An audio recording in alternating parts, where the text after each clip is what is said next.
Hello, all my beautiful, beautiful people. How's it going today, y'all? What's up? Let me just pop this up right quick. Don't lag, please. Please, no lag spikes.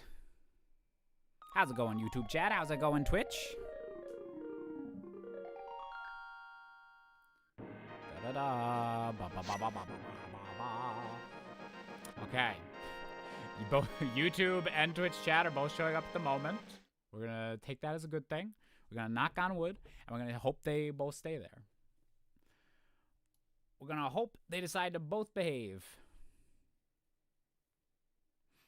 Hey, if you want, yeah, happy belated birthday. I hope you had a good one. Okay, we don't need Zelda and chill anymore. Don't need Twitter open anymore. Or ever. Honestly, yeah, ever. Hey, Sky. Hey, Luxray. Hello, everyone that's showing up. Question, is jishing and driving legal? Depends how seductive a look you can give the cop that pulls you over. It's one of those gray area crimes. Like a bit worse than jaywalking, but still they have a bit of personal discretion they can choose to use. Hello to you too, Josh. If you're on YouTube, let the spinner rip and spin into the like button because Josh will enjoy seeing the number rise. Are you making Beyblade calls to action for people to like the stream if they're watching on YouTube, which they should? Depends if you show the officer Goron titties. You just lower your shirt and a bunch of rocks fall out.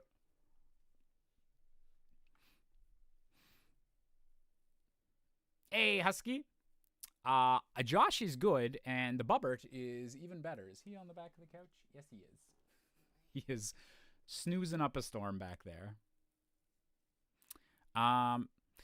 So for today, decided we're going to take a teeny break from the rando, just for today.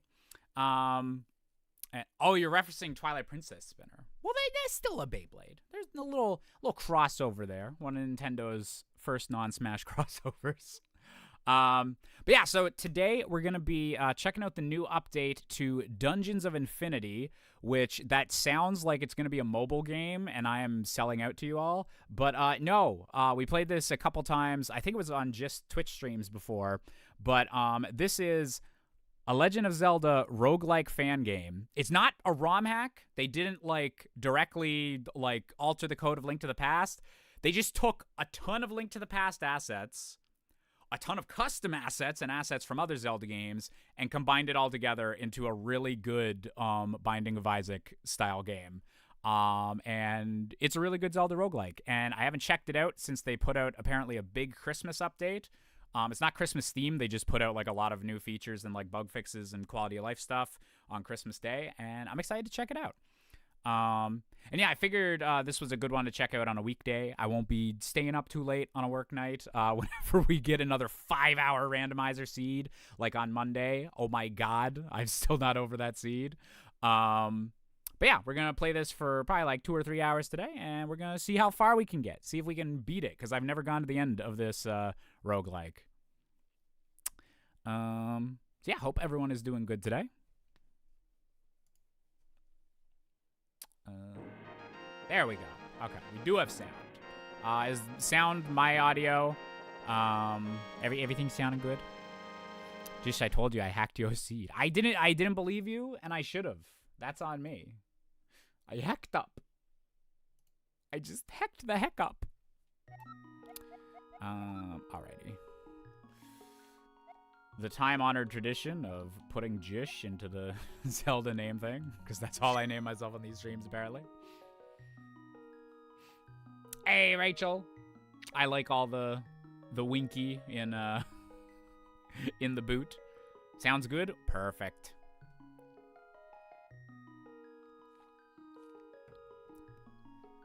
I did a Majora's Mask rando run where 3 of the 4 boss remains were just in the grass in the field.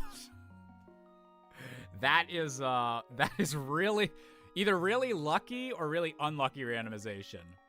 Do you know where the 4th boss remains showed up? Did they get put somewhere like extra awful to compensate? Okay, options. Control. Ooh, do I need to alter any of these? Sword, action, item, strafe. Wait. I don't know if strafe was an option last time. Wait.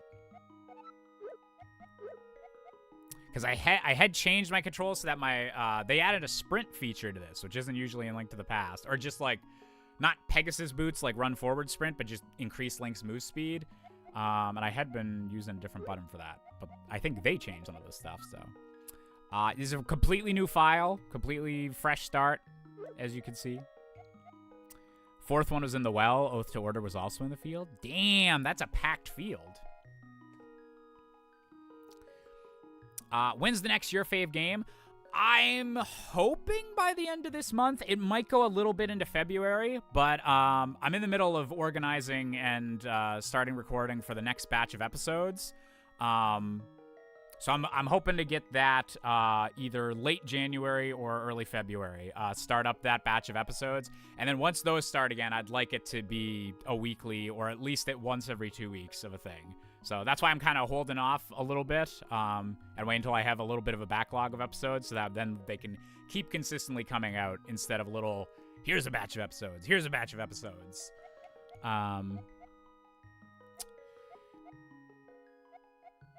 Yeah, I'm interested how the strafe is going to work. I guess we're just going to hop right into it.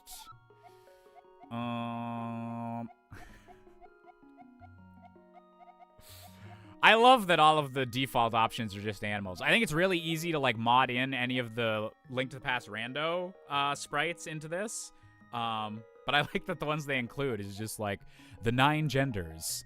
Link, girl, monkey, frog, fox, penguin, bunny, wolf, mouse with a horn or hat or a mohawk.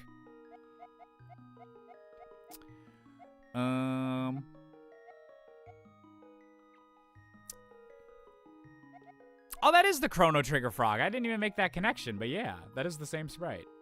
Or at least very obviously inspired by it. Josh, would you consider 48 things right and 16 things wrong with Scarlet and Violet?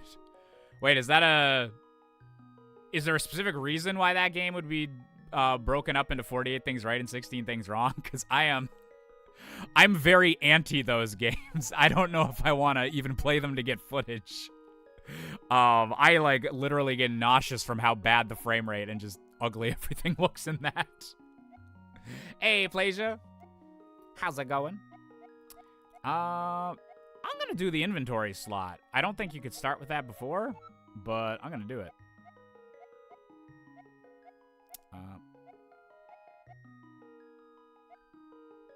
Wait.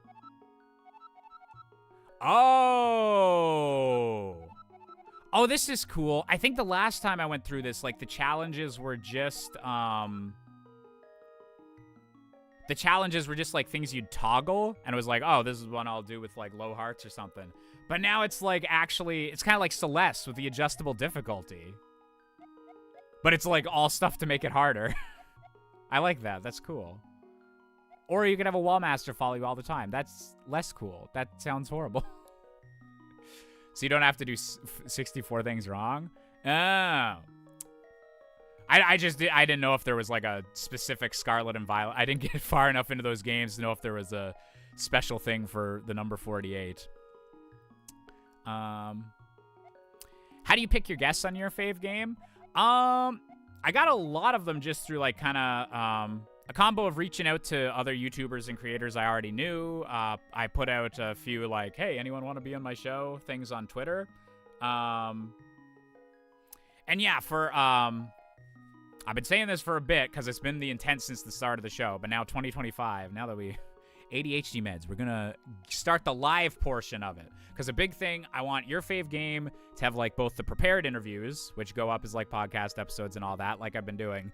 But I also want to be doing like live shows where we're talking about game design, and I can have like viewer call-ins and people come in and be like, what's your fave game? Or have like specific themed, like, let's talk about our favorite Mario games, or let's talk about our favorite game of 2024, and just specific like things like that. Oh, the strafe isn't new? Okay. I might just be misremembering what the controls were before, but we'll just see how the defaults work, and then if we have to change them. Okay, yeah, it's the okay, yeah, the strafe's good for that. Okay. I think I can get used to using this for the run and everything. 64ing's right with Power World, because they're the only company I've seen that has the balls to not only say fuck you to Nintendo, but pop out a massive update and make a collab with Terraria. The Terraria update and everything's very cool. It's very funny, like, how blatant they're just like, yeah, Nintendo, bring it on. And Nintendo's like, we fucking will. Get rid of those Pokeballs, guys. And they're like, okay, I guess we'll do that. Will you do a TRG episode of your favorite game? The Runaway guys? I would have, yeah, I think I'd have any of them on the show as a guest. That'd be cool. There's a hint frog. Good to have. Wait, did I pick the frog? I meant to just be normal Link, but I guess we're gonna be Frog Link today. Have I done Donkey Kong Country 2 yet? I think wait, didn't I? Now I'm forgetting which episodes I've done. Yeah, because no, we did a Donkey Kong 64 episode. We did Donkey Kong Country 3 episode. Oh, we did, yeah, no, Snowman Gaming did Donkey Kong Country 2, yeah. Yeah, because it was a big thing. There was like, wow, we've only have like 12 episodes of the show, and 3 of them are Donkey Kong games. That's really funny to me that Donkey Kong was like the pull-ahead series right away.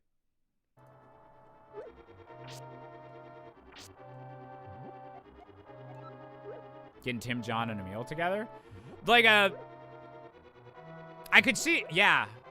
It'd be interesting to do, like, having multiple people I'm interviewing at once, but I would also take, like, any of them solo.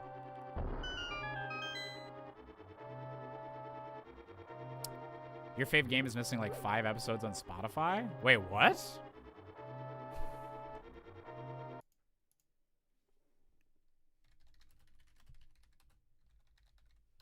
Sorry, just one little Google here. Excuse me? I have definitely done episodes since August. Why is Zuzu the last one? Wait. Is it just Spotify, or... I'll check my phone for the iTunes one. Is it just Spotify, or have just the audio ones not been going up? I guess I know what I'm doing after this stream. Or maybe tomorrow if it's too late. Wait, where's my podcast app? There we go. I do a WWF No Mercy episode if you're into wrestling. Wait, is that like the N64, one of the N64 games? Oh, I had we had Warzone growing up. I don't know if we had No Mercy. But actually, legit though, wait, actually, I knew nothing about wrestling until like 2 weeks ago when I watched that Vince McMahon documentary on Netflix. So I actually know a bit about wrestling now, or at least that's a bit fresh in my head. Doing one of the N64 wrestling games would actually be fun.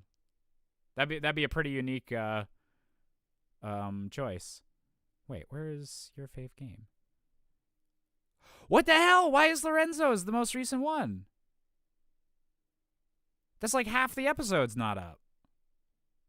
Shit. Okay, I need to fix that. I'm like, definitely most people watch on YouTube and everything, but like I want the audio versions up there. Okay, I'll have to fix that later. Who told me that in the chat?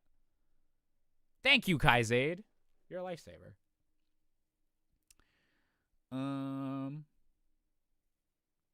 Have you heard they added all 3 Donkey Kong Country SNES games to Nintendo Music? They only have 4 SNES games, and they're like, oh yeah, the top 4 SNES OSTs are the DKC Trilogy and Yoshi's Island. Honestly, kind of based. Once you have Bramble Blast, what more do you need from the Super Nintendo? Like, honestly. Once you have Bramble Blast and Touch Fuzzy Get Dizzy, you're good. We've peaked as a species music-wise.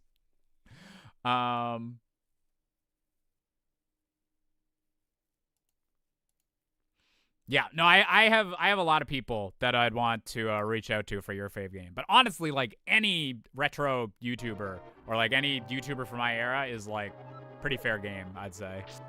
At least in terms of me wanting them. Like, I don't know if they'd want to be on my show. That's totally up to them. But I would definitely have like most people on from my side of YouTube.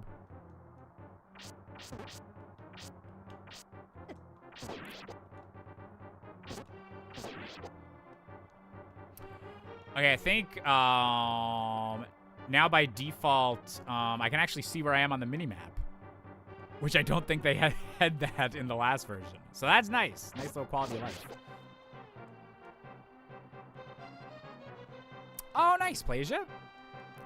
It's always nice when you have a breakthrough on like an art or creativity block.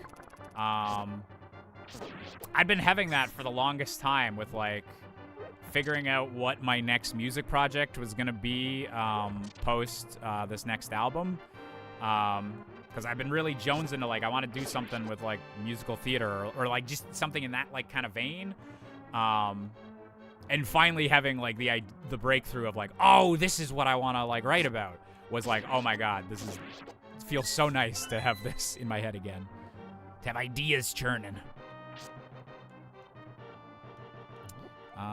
Okay, so that's an ice orb. So I think that essentially does like one of the medallion things, right? Oh wait.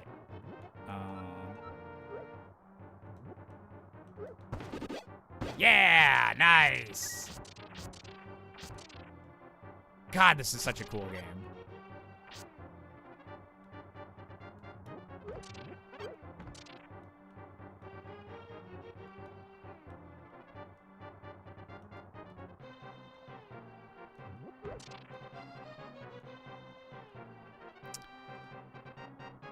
Your favorite game is my new go-to driving podcast since disc only ended. Need something to break apart to see your Reddit ratings. Oh, well, I really appreciate that.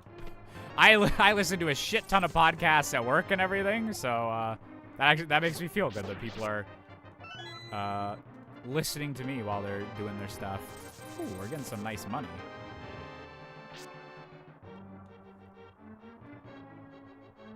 Oh, I was trying to adjust my audio and didn't realize there was enemies coming at me. Oopsie. Oopsie daisy.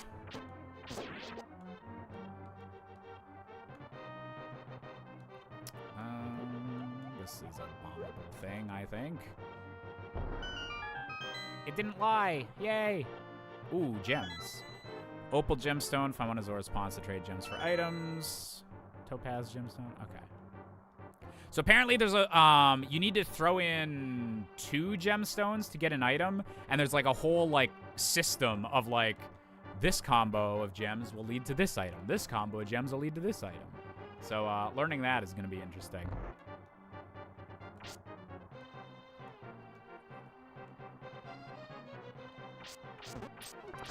Stampy Longnose for Minecraft. That would be such a huge get. I would talk about Minecraft like 5 episodes in a row if I could just get like a few of the million sub Minecraft YouTubers back to back. That would be great for the show.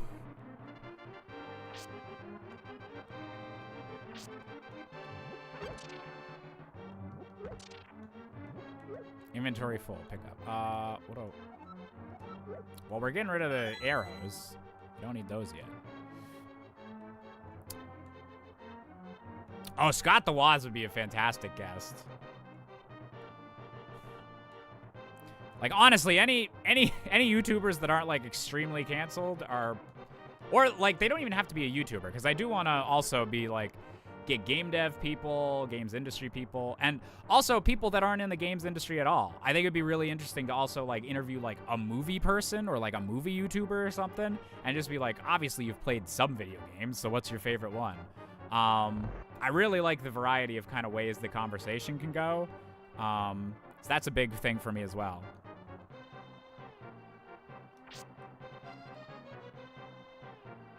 I guess we're just gonna go downstairs. Oh, I appreciate that, Owen. Yeah, I'm definitely gonna make sure those new episodes are up on audio then, if people are actually using the audio-only feature. I should probably do that.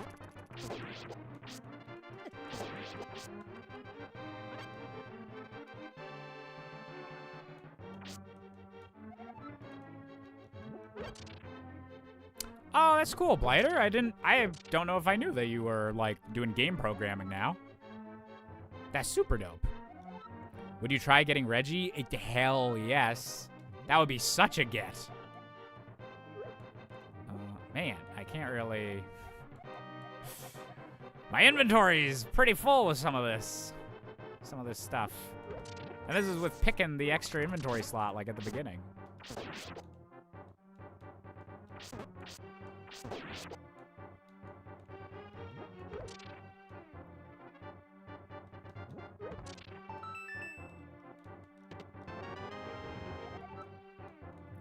Man, the inventory management.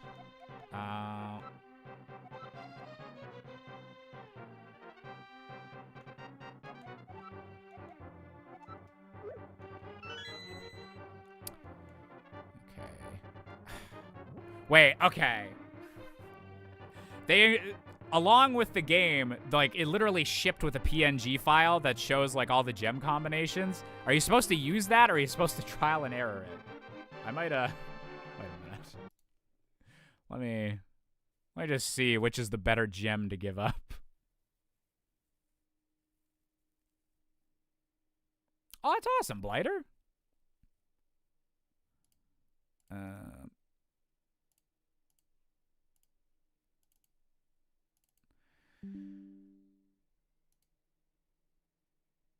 Gem poster combo. Okay.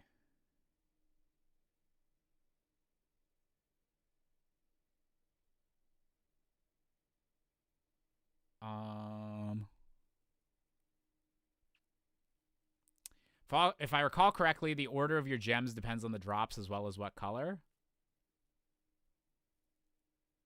Oh, it's which order you put them in. Oh, okay.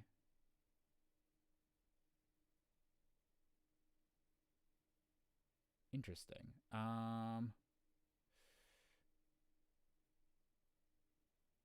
The black one, the opal, seems to be like... Yeah, I should keep the opal and the amethyst for now, I feel like. Actually, the amethyst and topaz don't seem to actually lead to much. So maybe I'll just stick with the black one for now, the opal.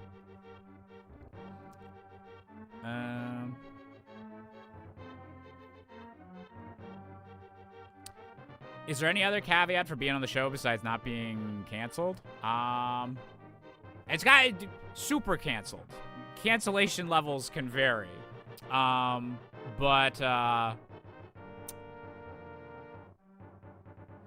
like, it's for the episodes of the show, like, a lot of it's just like, if it's someone that's like, or you should probably be doing like some kind of content or have like some kind of like notoriety, or at least like some kind of angle that would make you an interesting guest. I guess, like, you don't need to be like a creator or like have a lot of followers or anything like that, but there just, I guess there needs to be like an interesting angle or something to make it like, I want to hear this person's perspective on like games and everything. Hey, Cobra.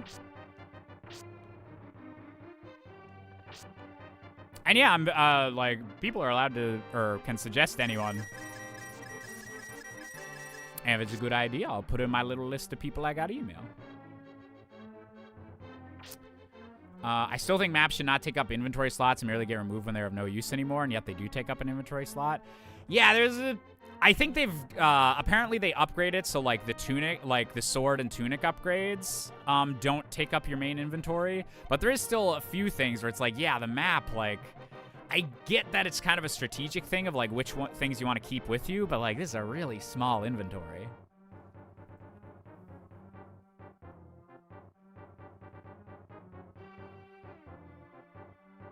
Ooh, 7, yeah, like, someone having done a 7-hour video essay on a game, that definitely is like, oh, I want to hear, like, do you have more to say about this game? Or, like, what? Actually, if I was interviewing someone that had, like, already talked about the game, like, a huge amount, it'd be interesting to, like, ask them about, like, well, is there anything you didn't get to cover? Or, like, why do you like this so much that you want to talk about it for, like, that long? Yeah, that'd be cool. Did they ever add the sword tapping on the wall? I'm not sure. I'll have to check another, like, crack or something like that.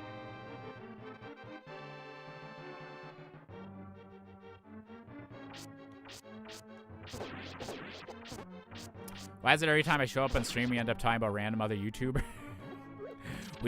Everyone just likes to bring up, what are these people doing these days and everything. And the poor normal boots J curse.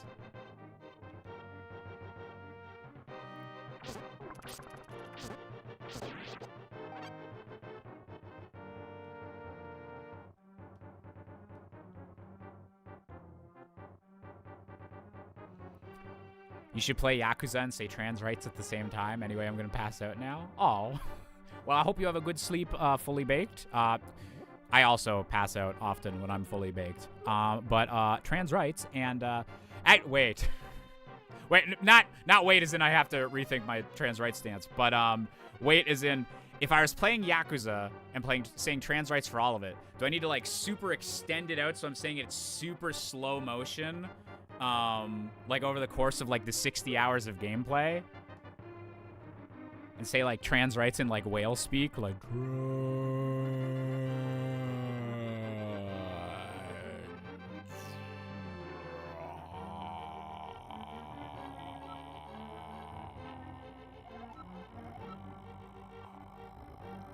Okay, but way longer than that. Okay, so actually, speaking of stuff taking up inventory space, this will make bombs not take up inventory space. So, okay. I still think it's like a little harsh with how you can, with like the inventory management, but I do like this is a nice UI, and that's a good way to do that. Just tell these goddamn polar vortexes to stop. It's been below freezing and super windy all day. Welcome to Canada, baby. Yeah, the wind's been brisk and chilly here. Josh, do you think Grant Kirkhope could boast your fave game to viral? I'm just gonna keep reaching out to the biggest people I have access to and the most interesting people, and we're gonna see how we can grow the show. I would love to have Grant on the show. I think it would be kind of a funny email because it'd be like, hey, Grant, you probably don't remember me because we haven't had any communication in 11 years. But you did do a funny bit about the fat fish in Ocarina of Time for me 11 years ago. So, want to chat for an hour? Is basically how that email would have to go, which feels like a weird email to send to someone. But, yeah, I'd love to have Grant on the show.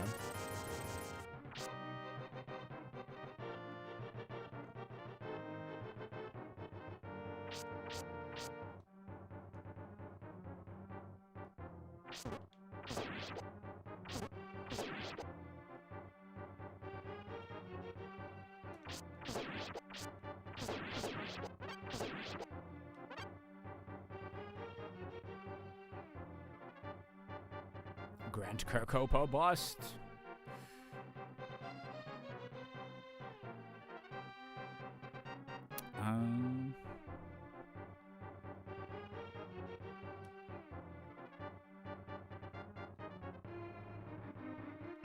No. Get away. devious purple jewel. You're the reason that Wario World happened.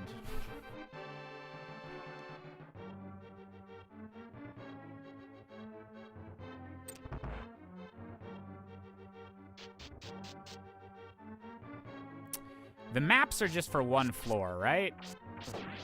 I think.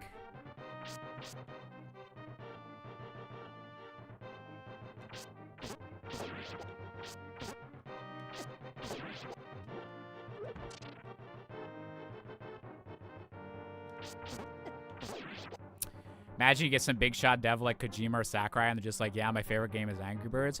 Unironically, would absolutely love if that was the case. To get like some just like big or like important figure in gaming and to get like a really like unexpected answer for the what's your favorite game question, that'd be awesome. I'd love that. Do I want the bow? Do I want the bow? That's gonna take up... You know what? We're gonna get the bow. Goodbye, money.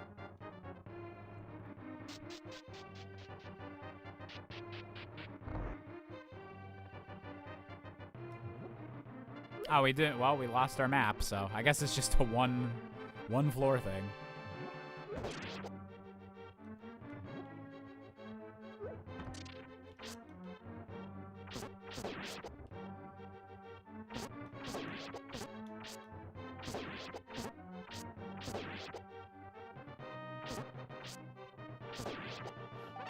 Yeah, I think that like the two most interesting episodes, and the ones that like I think would have like a potential to like go viral or something like that, would be either getting a big like game dev or like game industry person to give a really unexpected what's their fave game answer, or to get a non-gaming person to reveal that they're actually a huge fucking nerd and gamer on the show.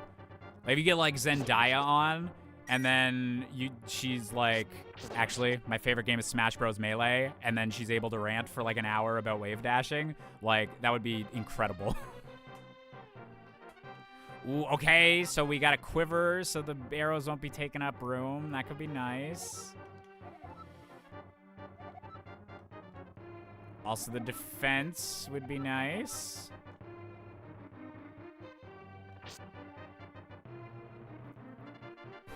Sakurai's favorite game is content IDing all the subspace cutscenes on YouTube. The greatest interactive joy he can get is from hitting the delete this video button on them.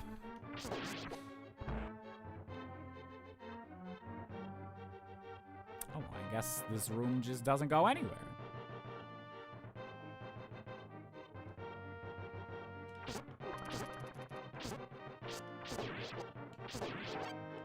Sword upgrade would be nice. We're starting to get a little bit tankier enemies here.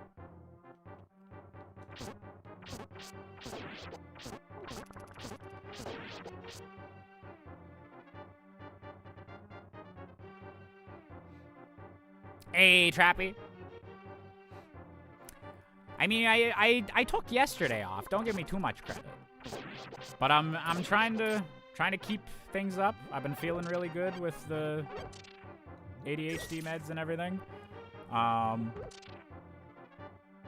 Yeah, it's just been good keeping the stream schedule going.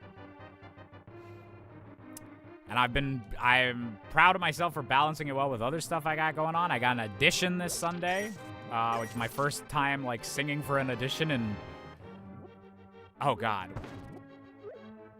Okay, I shouldn't have thrown that. But when was my last musical audition or last music-based audition?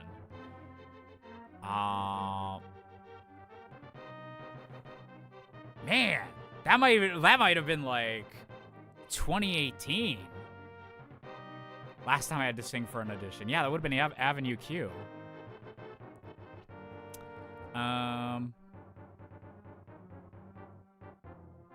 Remember that time we watched all your old musical performances? Oh, did we do that on stream one time?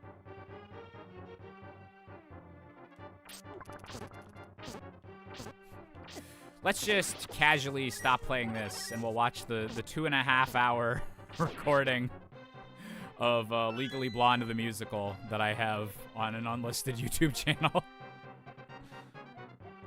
We did do that on stream. We went back to high school, Josh. Oh, damn. I have like a vague memory of that. I guess the musical theater companies never copyrights struck me for that, so that's good. That's good.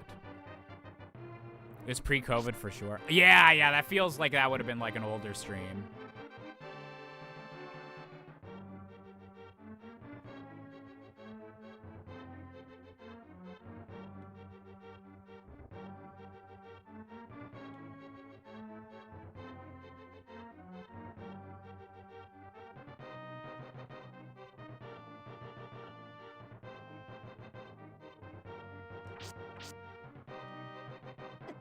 Ow.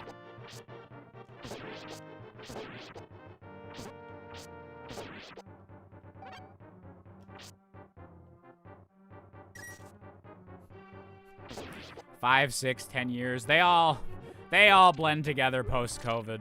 Everyone's timeline's just super frigged up these days. For me, the day you showed your entire musical career was incredible. For you, it was a Tuesday. Speaking of which, what a coincidence. It's Street Fighter, the musical I'm auditioning for. I wish. If you don't sing the Fan McKing Ganondorf at that audition. I actually did briefly consider, because I had the option of either I can have piano accompaniment from someone else, or like I could accompany myself on an instrument. And so I was back and forth a little bit on whether I'd just like play my guitar and sing. And then I was like, well, there's songs I know like that I won't fuck up on guitar and that I know to sing well. Well, they're all my songs, like the hippie pop songs. But then I was like, it might come across weird if I'm like auditioning for another project and I'm like, hey, enjoy my song as well while I'm doing that. So I picked one of my audition standards from back in my musical theater days. Oh, I said no super canceled guests on your Fave Game, and that really freaking clever guy, I don't think his YouTube channel even exists anymore.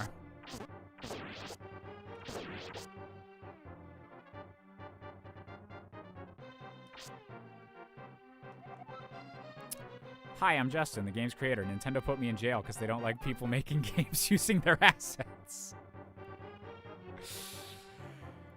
I mean, this project is a little riskier than the ROM hacks and randomizer, but this project rocks, so Nintendo, stay away.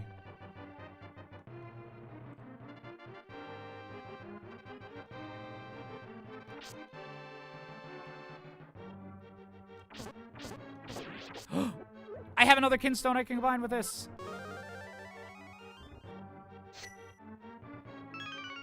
I forget what the Kinstones actually do. Ooh! Shoot a beam that turns enemies into ignited bombs. I love all the custom shit they added to this. It's so good.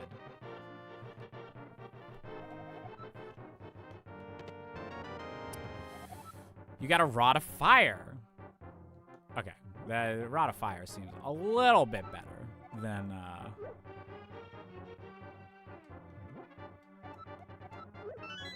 Rod of Bombs.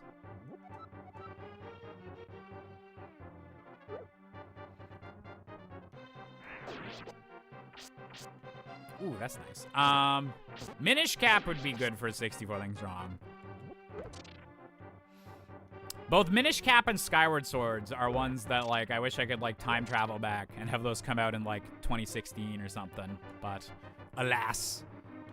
Maybe someday we'll invent time travel. Please let me be able to save up the money to get that sword. Ooh, okay. Pendants. Do a really freaking clever on your Fave Game. And for asking a simple question that can lead to whatever kind of conversation the person wants. It's really freaking clever. Insert theme song here. Inventory full. Consume. Yes. Give me some. I am error. Well, yes you are. Splatoon's 364 Things Wrong with? I need to actually buy and play that first. Actually, I don't know if I should do a Splatoon 3 64 things wrong. I'm pretty sure the Splatoon 2 64 things wrong is why I stopped getting review codes from Nintendo. I don't know if they appreciated that one.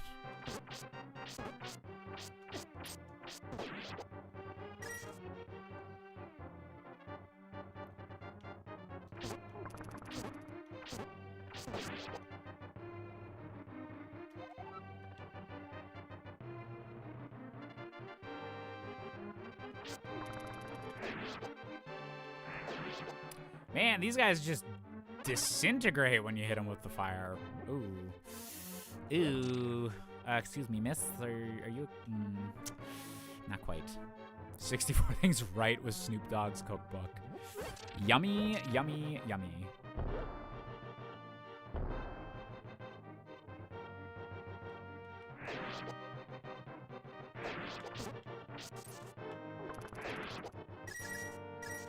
Okay, I need like 2 more rupees.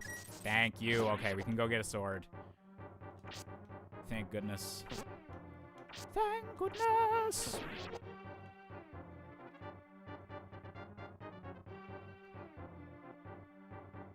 $60 Things Right with Splatoon 2 to redeem yourself to Nintendo. Love me again, Nintendo of Canada. I swear I'll never make a video like that when you send me a review code ever again. JK, you can't buy my video titles.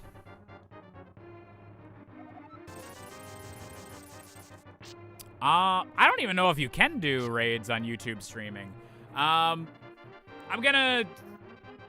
don't know, yeah, leave the choosing who to raid stuff up to me. I need to figure out how that system's gonna work, but I don't even know if you can raid on YouTube. But yeah.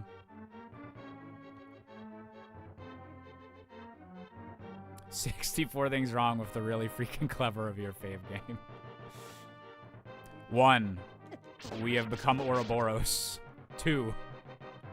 We have become Ouroboros. 3. We have become Ouroboros. 4. We have become Ouroboros. 5. We have become Ouroboros.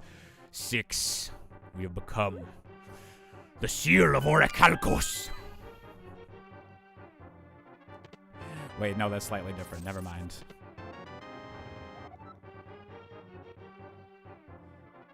Inventory full. Consume, yes.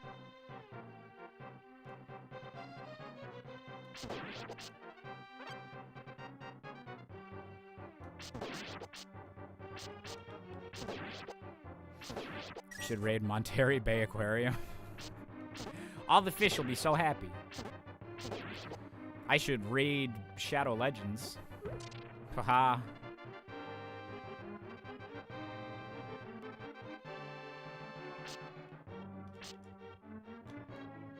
No, that wasn't the fire rod. That was an improvised explosive device. Damn, they just are literally deleted. That's not even like a health thing. They're just gone.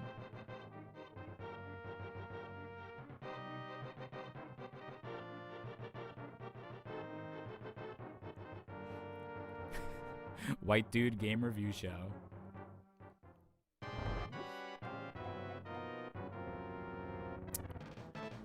Some arrows would be nice about now.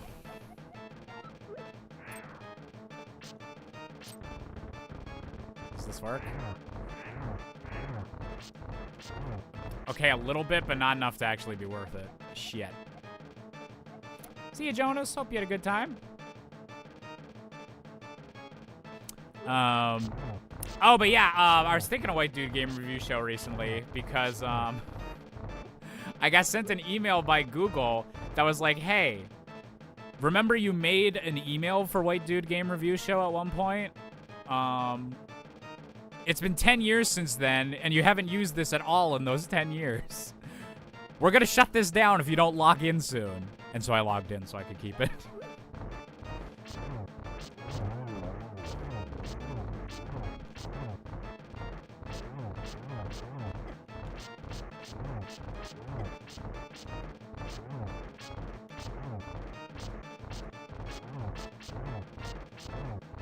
I wish I had more hearts for what's going on right now.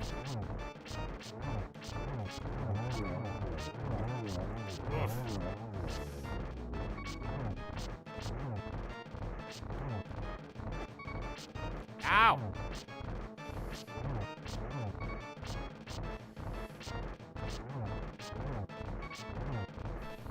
No! Shit!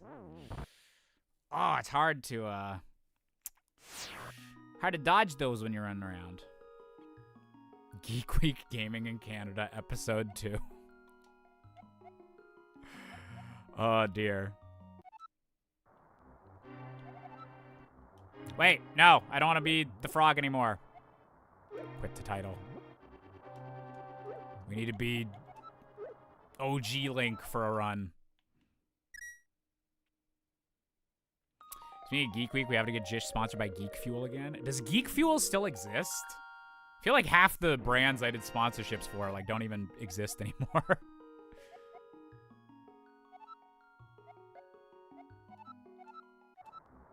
There we go.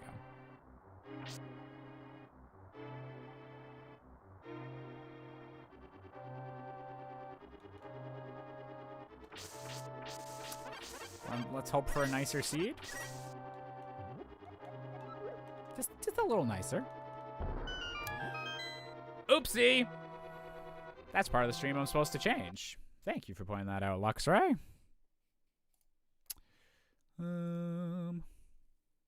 Forgot that's part of a before stream starts to-do list. Today's stream, Zelda Roguelike. Dungeons of Infinity 1.2.0.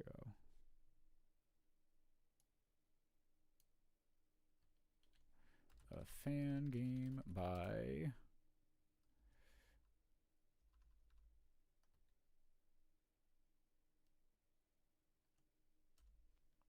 wait. Oh, whoops. Does that work? Did that update? I feel like I need the one extra line of text. But I don't know what to do. Or I don't know what to put for it.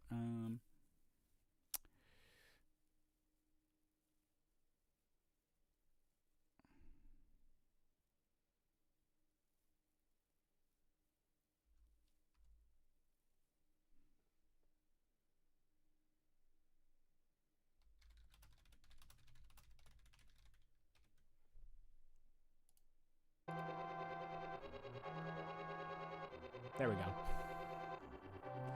Beautiful.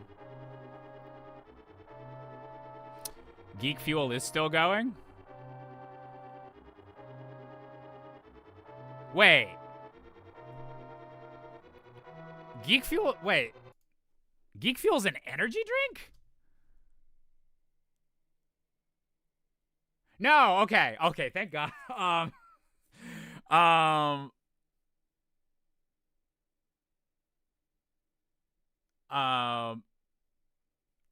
No, the Geek Fuel that I did a sponsorship for was fuck, I'm forgetting the more popular was it Loot Crate? It was like a Loot Crate thing.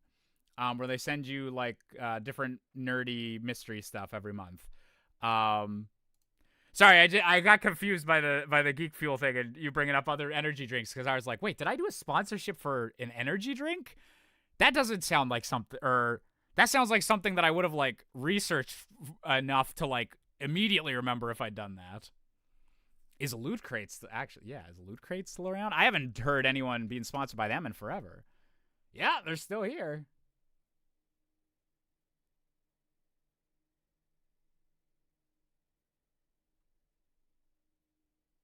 Damn. Yeah, I haven't heard of Loot Crate in forever.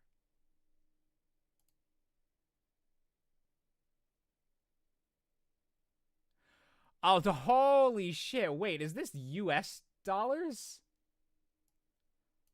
Wait, okay. Nobody look it up. How much did anyone do Loot Crate before? How much did those used to be a month?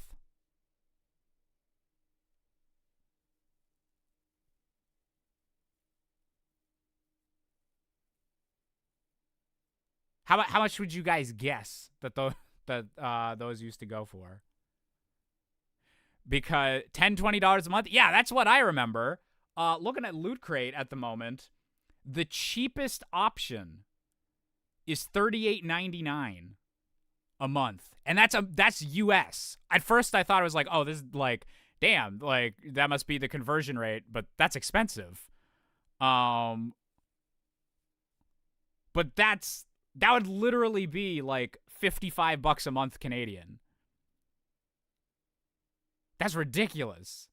I don't think Loot Crate made a whole lot of money whenever they were doing it for $10, $20 a month. That sounds like a company that was operating at a loss and now has to not do that. Interesting.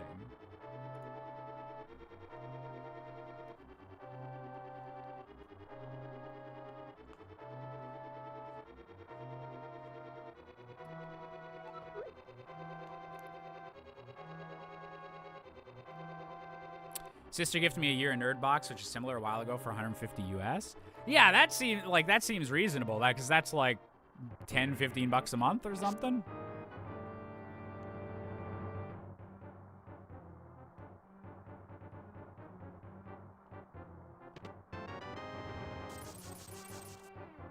Sounds like a company that was operating at loss got bought out by a larger conglomerate who said you were only charging what now? Yep. And I guess it was something like that happened. Or just the fact that, like, they're not, like, a big thing anymore. Or maybe not enough people are buying Loot Crates. So maybe whenever Loot Crate was popular, it made financial sense. Or they were able to do it cheaply because they'd order everything in bulk. And because enough people were buying it, they, like, made their money back on that. But now it might be the case that, like, since fewer people are buying loot boxes, they're buying them in smaller bulks, and so they have to, like, increase the price to still make anything off it. I would watch a video essay on the rise and fall of Loot Crate. That would actually be an interesting topic. Hey, Green Stash. This is a Zelda fan game called Dungeons of Infinity that is super based on A Link to the Past and basically turns it into, like, a Binding of Isaac, Enter the Gungeon alike. It rocks. I love it. And then also, like, I guess we should also say, there's been a shit ton of inflation since Loot Crate was at top of the game. So that's also, like, there's probably a few different factors there, but just, wow, yeah, it surprised me that, like, 55 Canadian is, like, what that listed price would wind up being, and that's a lot compared to what I recall those being.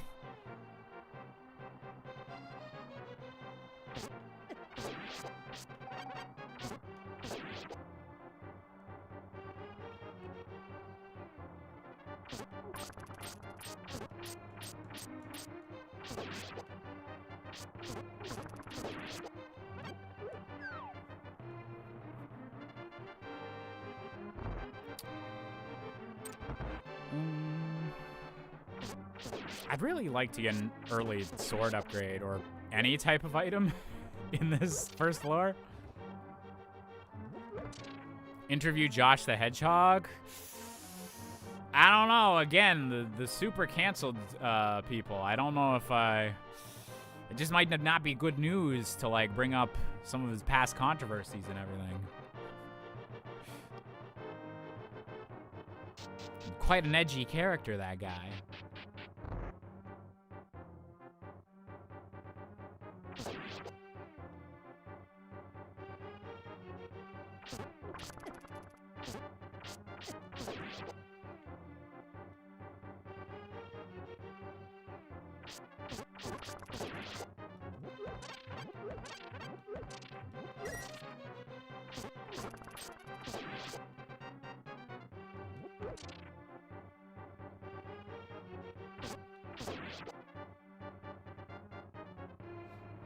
I just want an item. Just one item. No whammies, no whammies, no whammies, no whammies. Okay.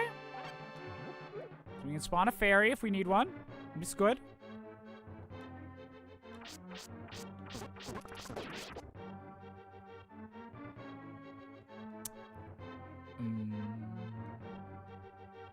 Maybe you could interview Xander Mobius?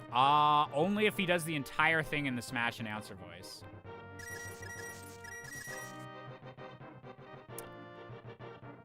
Is he the voice for Smash Ultimate as well, or was he just Smash 4?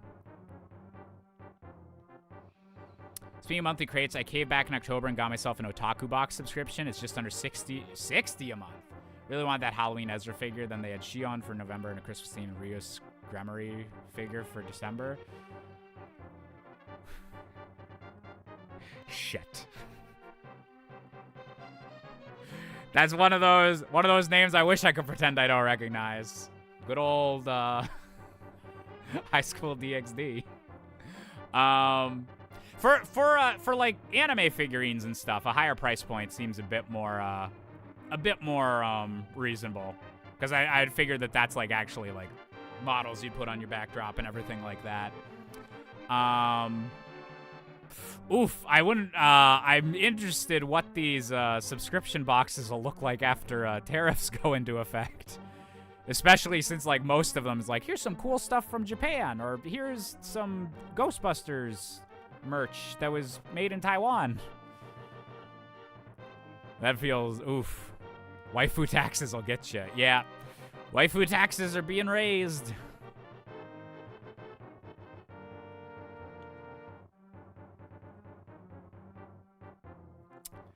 How do roguelikes work again? So, the idea with most roguelikes is that,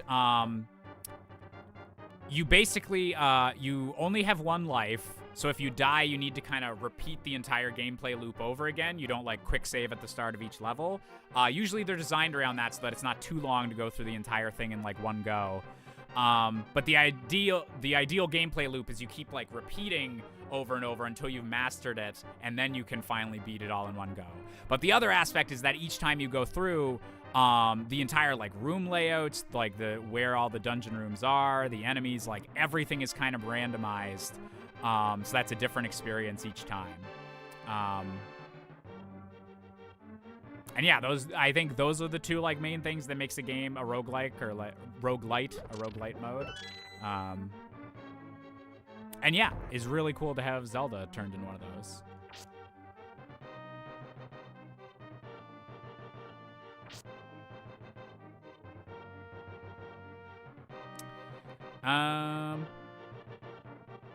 It's been a couple years since the last one. What will be my next rebrand to bring back freaking Clever?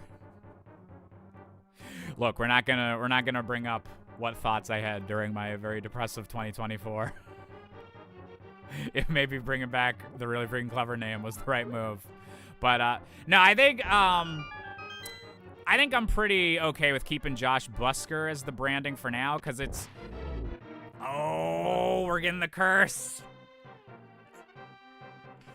I've been cursed. Collected rupees are worth nothing until I kill 20 enemies. Fuck. Okay, we'll need to figure that out.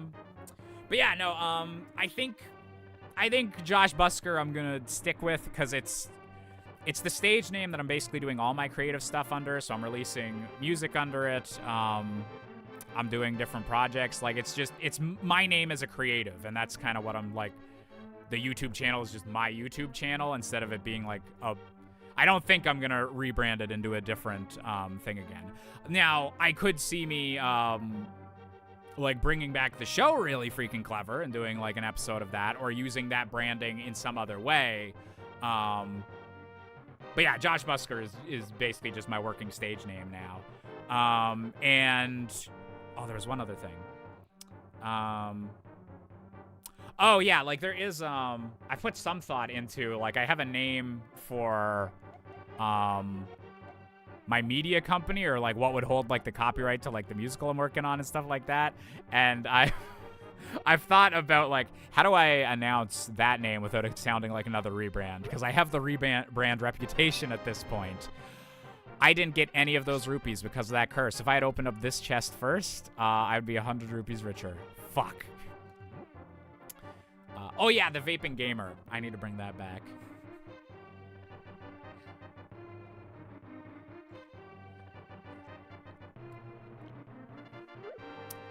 And actually, so the brief thoughts about bringing or changing the name back to Really Freaking Clever, that was not a, let's turn the name of the channel back to Really Freaking Clever and then do my content under that name again. That was more of a, like, maybe like people are only watching this like for the old episodes now, and I should just turn it back and keep it up as an archive and do like a new channel for like any new projects. That was the depressed headspace that I was in for a little bit. I never did it because it felt like it would be a big. I know YouTubers that have done the like I'm done with this is an archive channel now, and then they've regretted it later. So I never pulled the trigger on that, but there was thoughts. Hey, Chenzo. Good to see ya. RFC, a subsidiary of Bubbert Inc.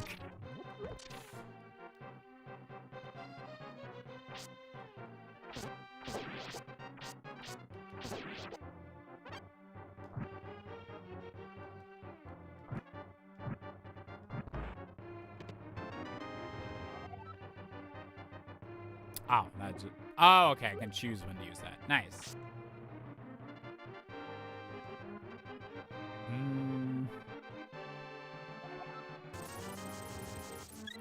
Take a little bit of life. Just a little bit. I don't have any gems. So that's a pain.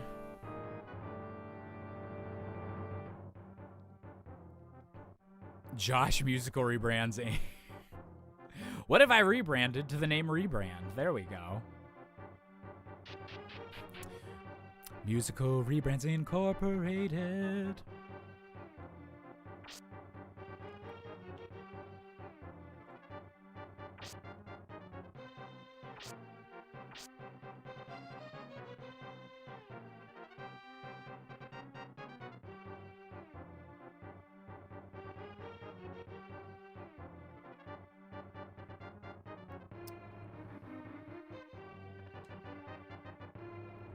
The locked door. Where were you locked away?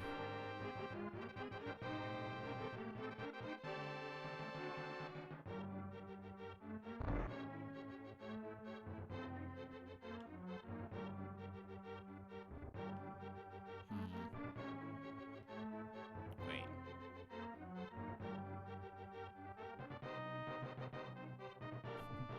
A platypus? Bury the platypus!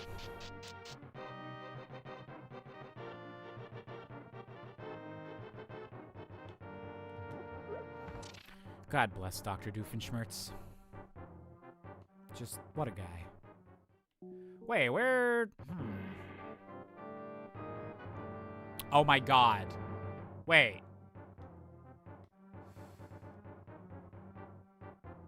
There's a room, like... in the middle here, because there's a... Or no, wait, that might have been the entrance I came out of. Never mind. I was misreading closed doors. Never mind, I think I do just leave.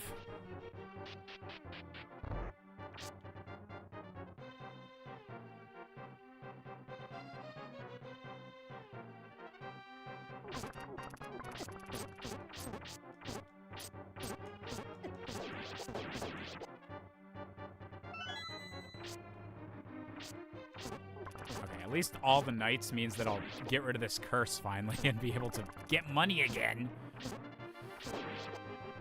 Please, I just want to capitalism a little. Just a little. Just a taste.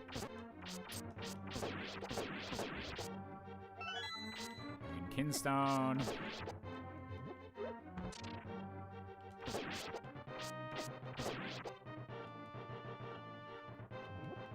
A busker?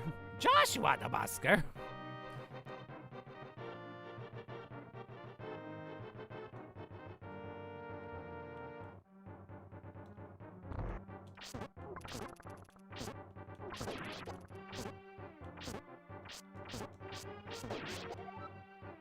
Task complete. You are now uncursed.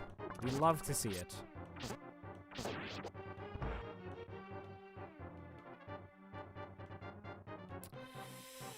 Just gotta check all the blocks, just in case.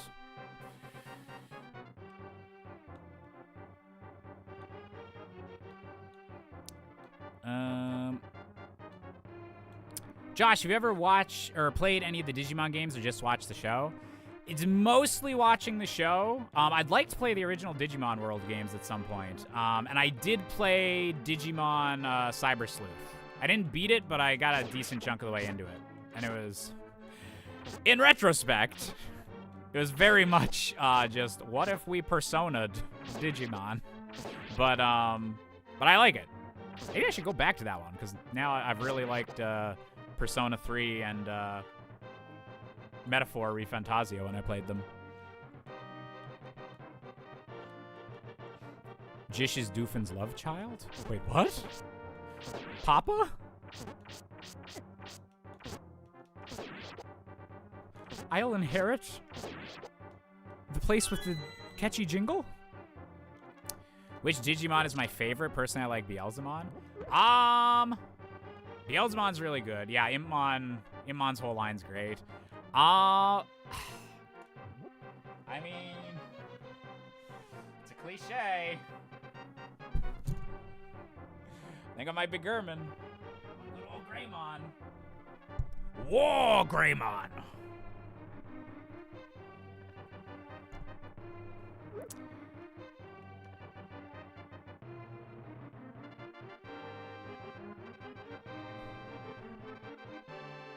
Feels a little bit lame for Greymon to be my favorite. Feels like, well, duh, he's the mascot.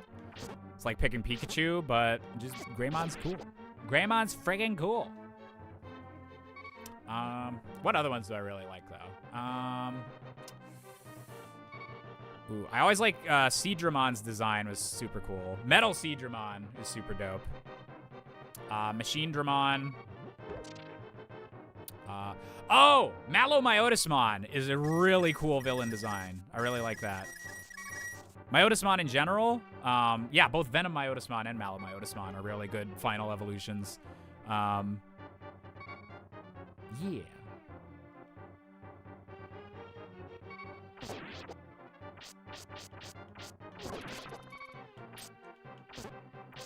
Have you asked MatPat to appear on your fave game? I haven't asked him. I'd love for him to be on the show. That feels like too big a get to get at the moment.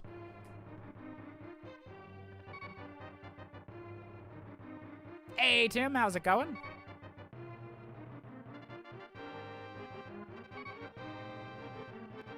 Oh my god, the inverse strips stream. Oh, that was a good time. Some of my shirts still haven't fit the same since then.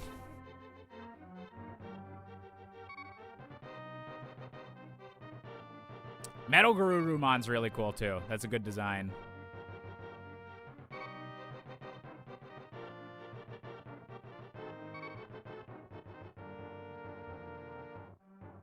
Oh, I do have the key. Okay, so I can just go in the other way. Whoops. How about Percy on your fave game? I don't know. That guy yaps a lot. Like, I don't know if I'd be able to get him to keep it to just an hour. His favorite game is watching the chickadees outside on the back deck and watching the bird feeder.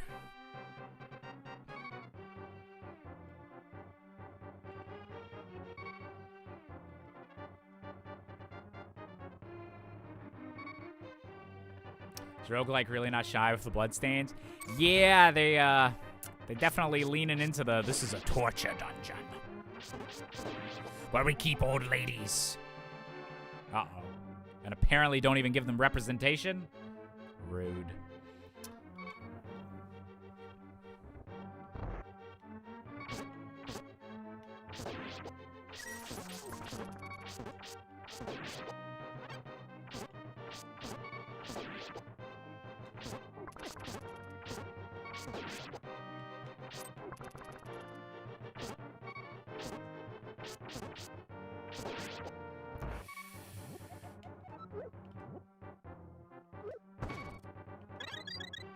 There we go. No death here.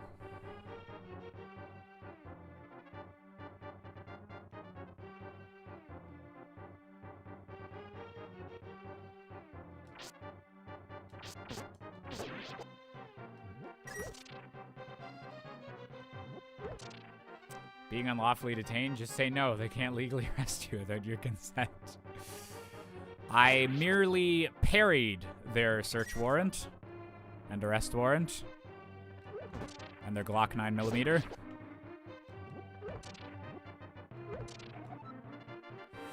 My name is Peso. Could I ask you for a favor? I have a friend who lives in the rebel village. She is ill, and I can only assume she's on her last breath. Could you deliver a letter to her? Yes.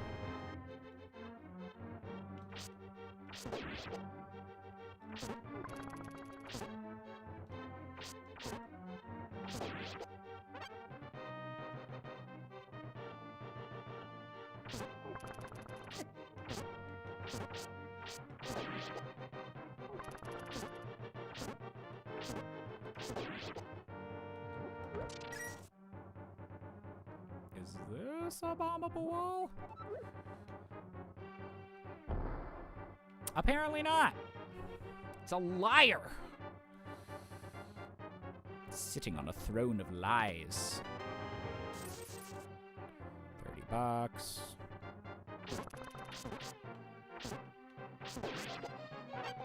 A shitload of magic. Oh my god.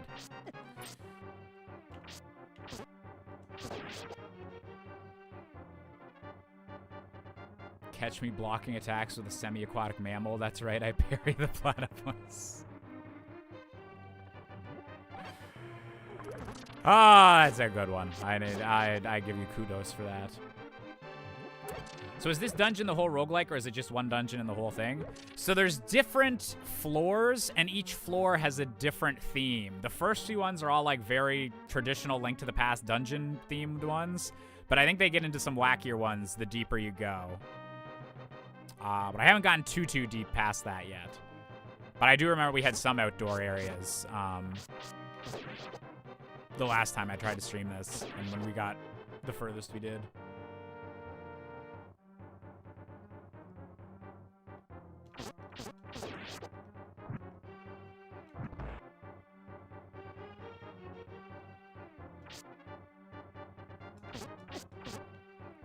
Oh, I can't even, like, do a weak spin attack. Damn it. Hopefully that's with a sword upgrade or something. Yes, of course, what I want to go after with a heart and a half is the boss. Dang it. Well, this might be another death to the Armos. We're going to try not to, but give me your hype and prayers, chat.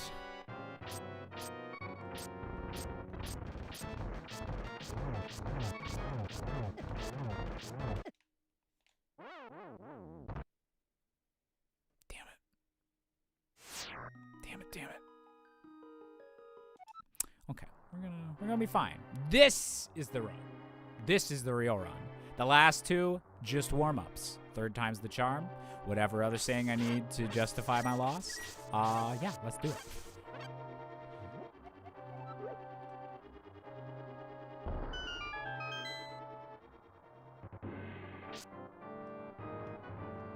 Sorry, you have to be American to get the thoughts and prayers. Oh, thank God. Apparently they're working on that, so my thoughts and prayers will arrive sometime in the next 4 years.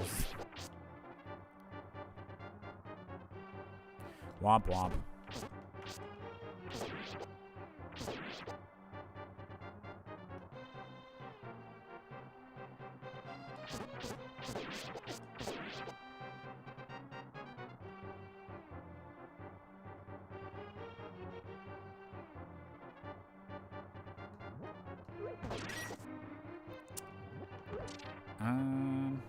Please don't be a fake one again. Ooh. The One Piece is real. It exists.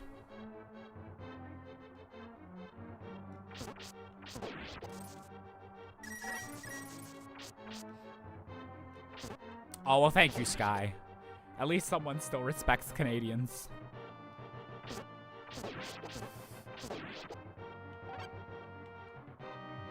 Oh, I'm at max bombs.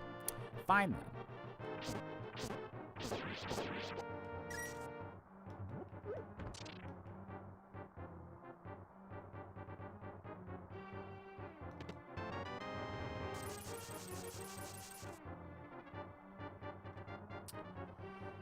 Wait, y'all are serious? I thought the whole annexing Canada thing was a joke.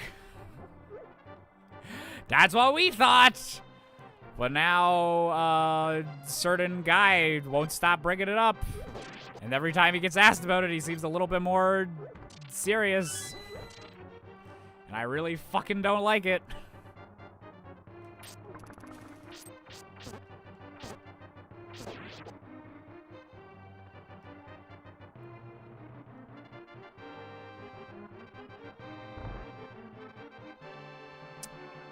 Jish, what do you think the tariffs are for?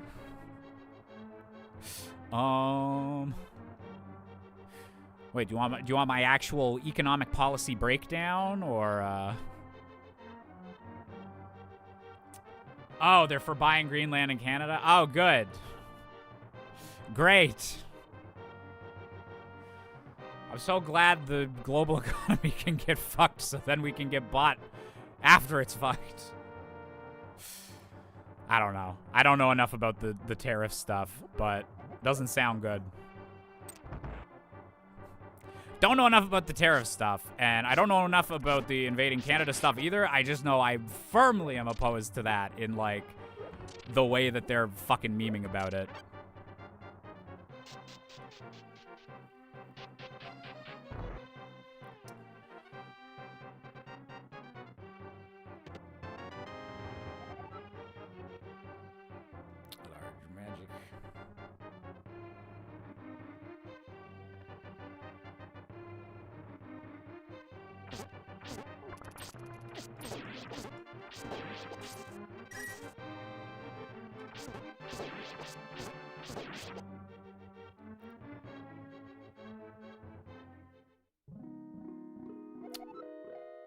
Does she just heal me, or do I get something extra?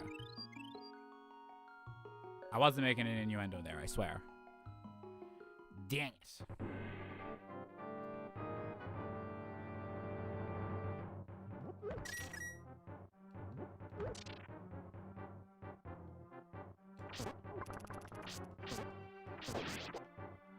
My hot take is that consolidation of wealth and power is bad regardless of who does it. This is apparently a radical position. I know, right? Yeah, I am, it's been years, so, like, I'm not even, like, I don't even care about Trump as, like, a specific unique thing anymore. Like, he won the popular vote and everything, so obviously enough people like him or want him or whatever. Putting all that aside, it's just the fact that, like, now that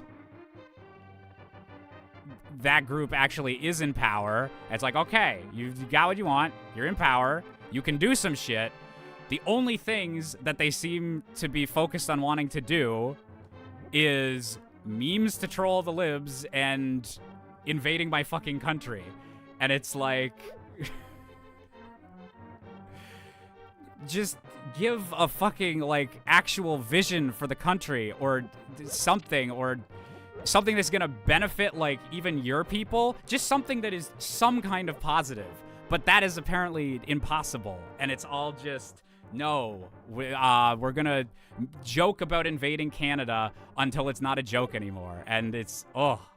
I don't like talking about, like, directly political stuff, like, on stream often, but the US and Canada stuff is really throwing me for a loop the last, like, week or so.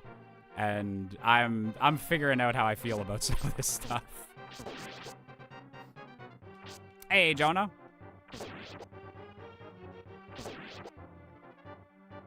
Why are we talking about Trump suddenly? Because it's just really easy if we bring up my country or America at all to kind of segue into that, because there's just a lot of 51st state shit going on at the moment.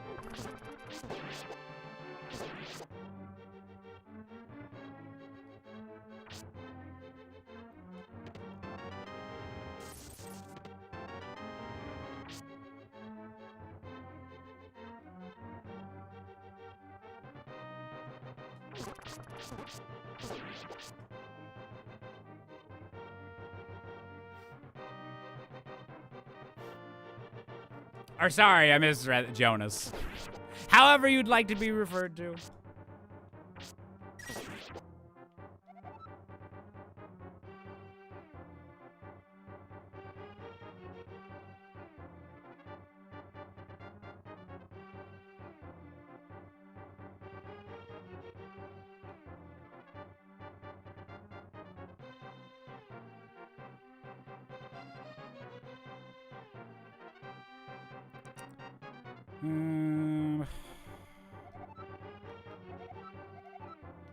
Oh, okay, so the antidotes are for curses. I don't think there's anything else I can get on this, this floor.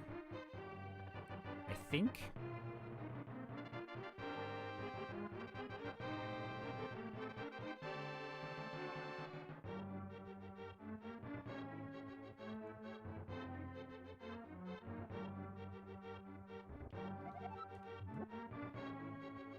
Oh, I can't pick. Oh, okay. I need it's a separate item, and then you bring them to one of these. Okay.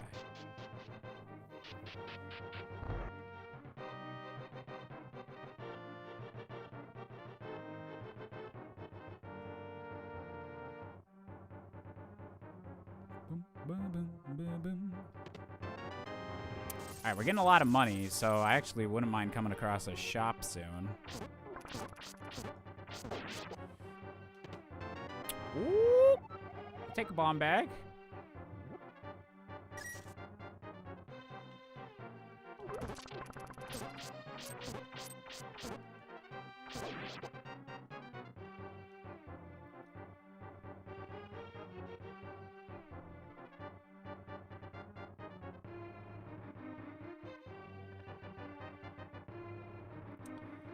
Whole process in the beginning, like back 70s and 80s, is begin from a position of pure insanity. So now when we cover Mock, dismiss it, he goes slightly less crazy and we accept it. It's what he calls negotiation. Yeah, it hits different whenever you have who's going to be the leader of the biggest military in the world, whenever the insane position is invading his neighbor, which is supposed to be like his biggest ally. It's really, really wild, and I really don't like that every time he brings it up, it seems a little less jokey. Or that the people following him, like there's friggin' one of the Fox News hosts today was interviewing the Premier of Ontario, which is Canada's biggest province. And it's like where Toronto and Ottawa are. Like, we have big cities, so like he's an important dude. And the Premier is like, basically what any of the Canadian politicians can do, because we don't have a military or like the economic might to really like super fight back, other than like tariffs, like retaliatory tariffs. But so all the Canadian politicians have to be like, we love America, which we do. America has its moments.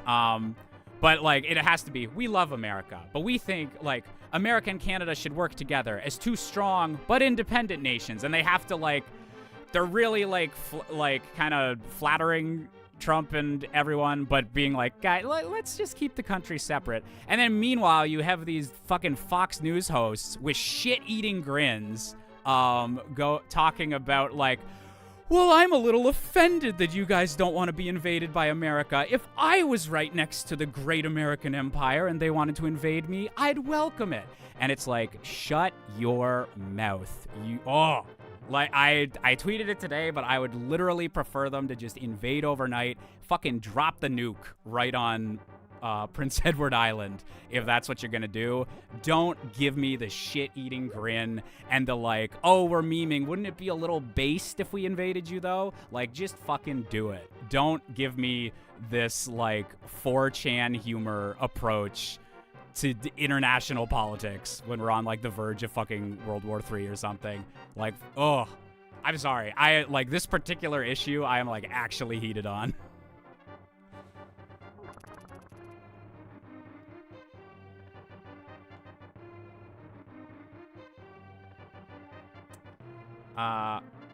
Canada's the reason most war crimes bring that energy back. I don't want any violence or, like, fighting or anything, though. I'm a big old fucking hippie, so I don't like being, like, this mad and, like, fuck these people. But just the rhetoric about Canada coming from the States really drives me the wrong way at the moment. Hey, Emmy!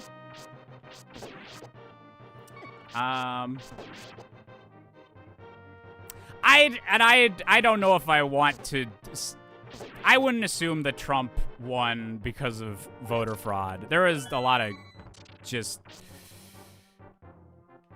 Even if you think like the information ecosystem or things were like too crazy, like the discourse for the election, I don't think anyone is hacking. I don't think I don't think it's beneficial for anybody if both sides after an election is won is like, well, they just won because they cheated. I think that needs to... I don't think anything can happen if everyone just defaults to that. But yeah, I don't know. Jesse Waters' diarrhea made flesh. Just the smirk and the like, I'm kind of joking, but if Trump asks me, but if Trump is serious about this, I won't be joking anymore. Just that, like, aspect of it really just, ooh, no. Fuck! That death, I blame that on Fox News.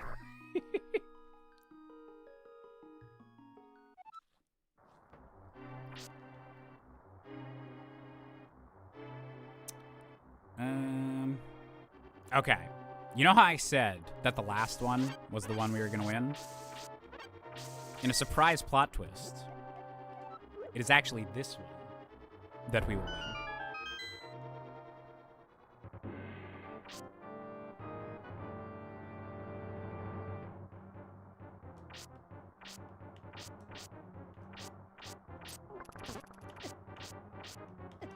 Oh my god. Trying to read chat and dodge stuff at the same time. Would you consider Doug Bowser, Matt Mercer, or Bill Trenum for your favorite game? Absolutely. As I said, anyone that has some kind of connection or unique perspective to gaming, and they're not super duper canceled, they're good for the show. Or like I would have them on if they want to. Yeah.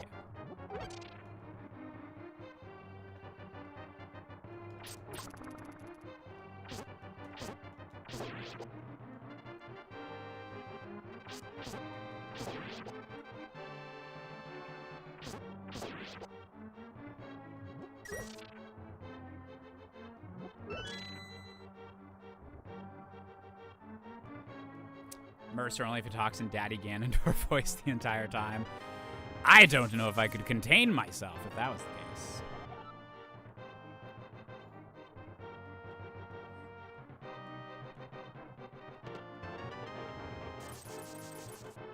We're doing a Death Road to Canada. Yes, the great Death Road to Canada, my favorite game.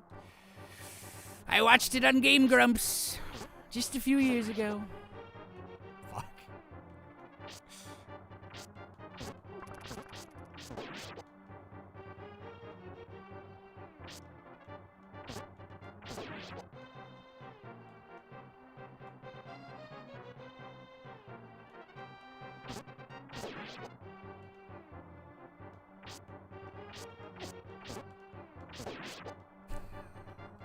1 million views in 1 minute. Can you believe it?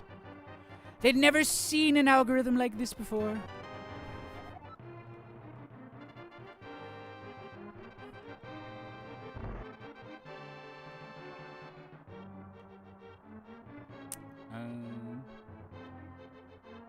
Seance to get the ghost of Robin Williams.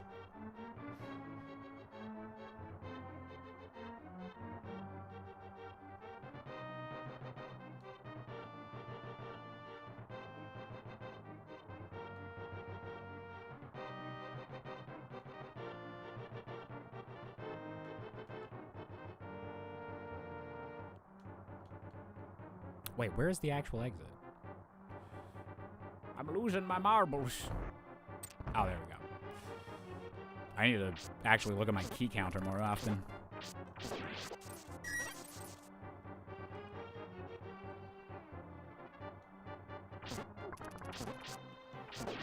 Trump gets ejected from office and makes a YouTube video. I spent 100 days in office.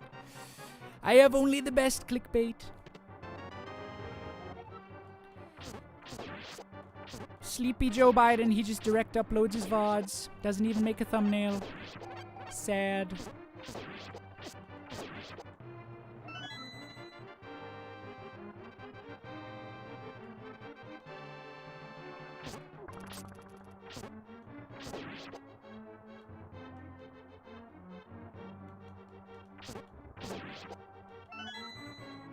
I think that, like, we're gonna drop the Trump subject in a second. We need to, but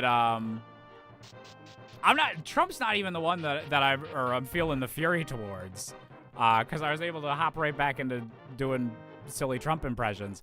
But it's the fact he's like, because he's gonna say some insane shit.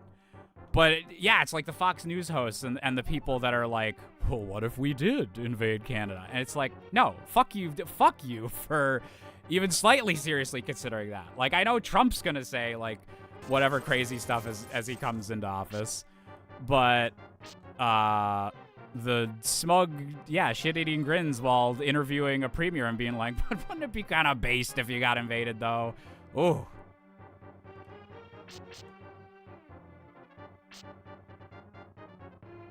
Getting too close to the AI president's meeting.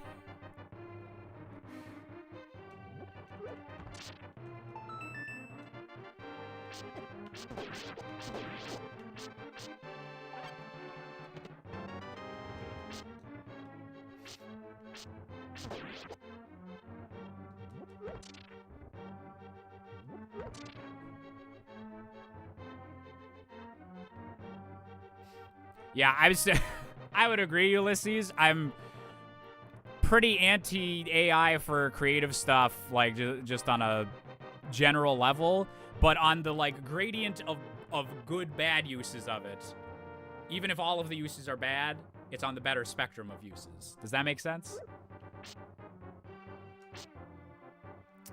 Do I want? We're gonna go for the random. I paid $30 and I got 75. Now who's writing the art of the deal, Donald?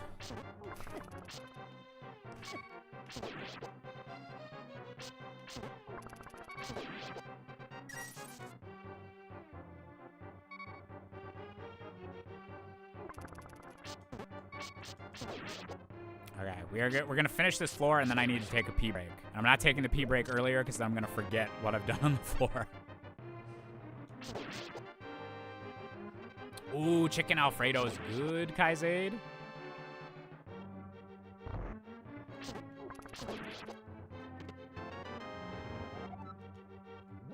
My inventory's full.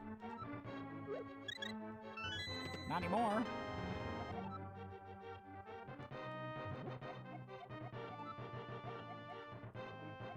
Wait, what is this? Oh, it's a gemstone.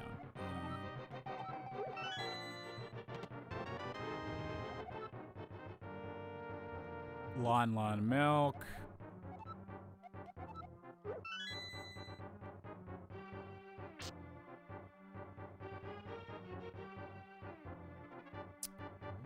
Why gonna be the color I have?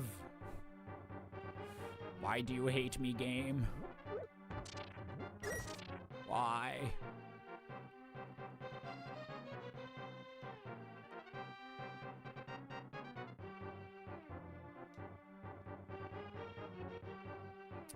I think there's extremely limited good uses for stuff like finding drawing inspiration or text role playing. We don't have any friends who want to RP. Yeah, there's two problems with the AI conversation at the moment. One is that like there is some use cases where like what we refer to as AI, like the ChatGPT, LLM, like the language learning models. There is good uses of that. Like there's stuff that artists can use that for that like is a good use of it, and it's not ripping off other people's artwork, and it's not substituting your own creativity. You're using it for like the boring back end stuff or like organizing things. So there is good uses in that aspect. And then the other problem with it is that so much stuff is like lumped in with AI now, or like with the term AI, because both companies are trying to use it as a buzzword. It's like, look, we're high tech, we're doing the AI thing that everyone's doing. But then that just makes it kind of super messy, where messy drama, where like people will get mad at something just because AI is in the name, and it's not actually like the AI that like is bad, that like is taking copyrighted works or is using like a ton of electricity and all that stuff. Like the actual negatives aren't there. They're just using the buzzword AI. Like, oh shit, there was a really good example of this. on a podcast I was listening to. Fuck, I can't remember what it was. Or it's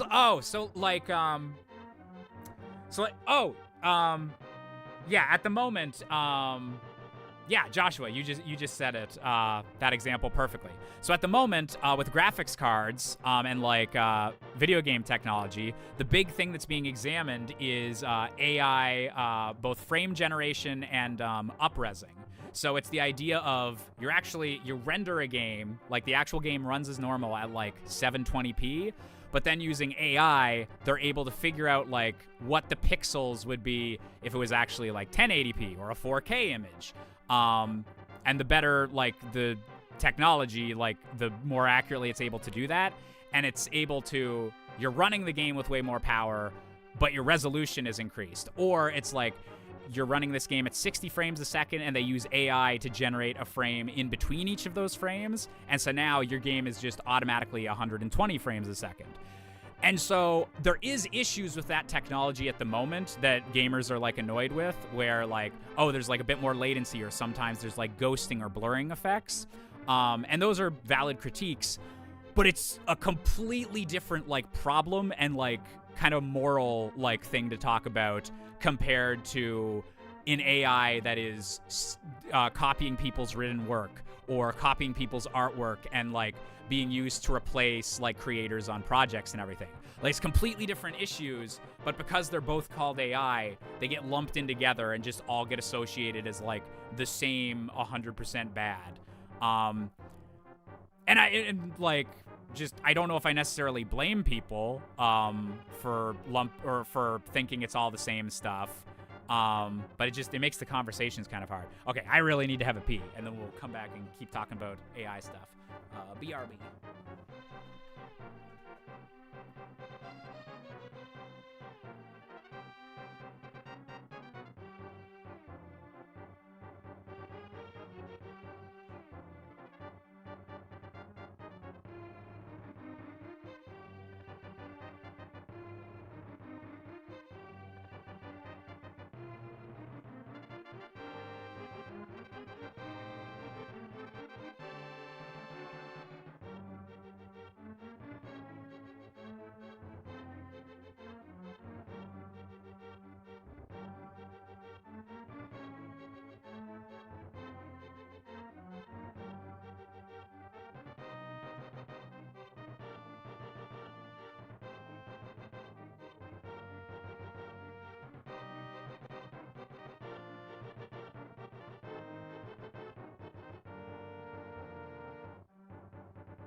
Knocking over stuff.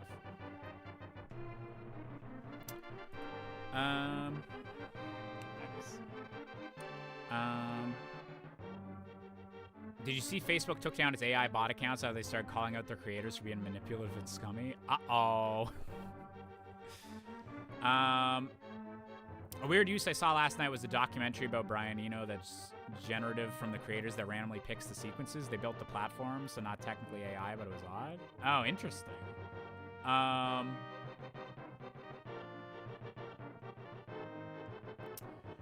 When it was found out the Switch 2 would use AI graphics card, my friend said if the Switch 2 uses AI, I'm not going to buy it, and I had to explain to them that every game they play on Switch already uses AI. This graphics card is no more AI than the computer players in Super Smash Bros. Yeah, like, then that's kind of the problem, is like AI was already a term that we kind of just used, and it was already like a gaming term. It's like, oh, the enemy AI. And then like became an AI for like, oh, like up-resing, or the AI that figures out how these physics work, and everything. But now those 2 letters are very scary. And to be clear, for good reason, I have a lot of concerns about like AI creatively and like what that's gonna do to writing and things like that. But it is like it's kind of a difficult conversation to have whenever everything's in little bite-sized tweets and you can only fit so much into everything, and we have this one term that just seems to encompass a whole lot of stuff. They use some AI for Spider-Verse, but trained it all on their own stuff. Yes, that's a good example of like a directly creative use of AI. That's like still moral, I think, because they were just doing something that was just saving time from having to do it by hand, and they trained it on like what they'd already done by hand, and it was just like, oh, this is a good way to make this more efficient and get this effect working the way we want. It was no different than using like an Adobe Premiere like drop shadow thing that's gonna keep the drop shadow on your moving object as it goes around.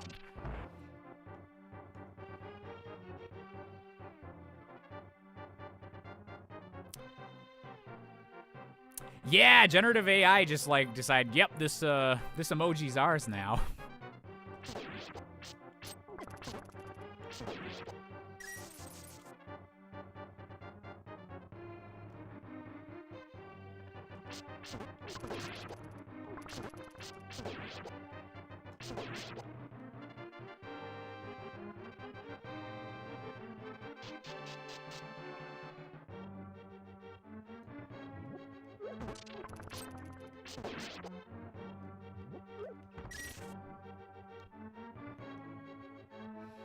Okay, a little the Link to the Past multi-level dungeon going on there.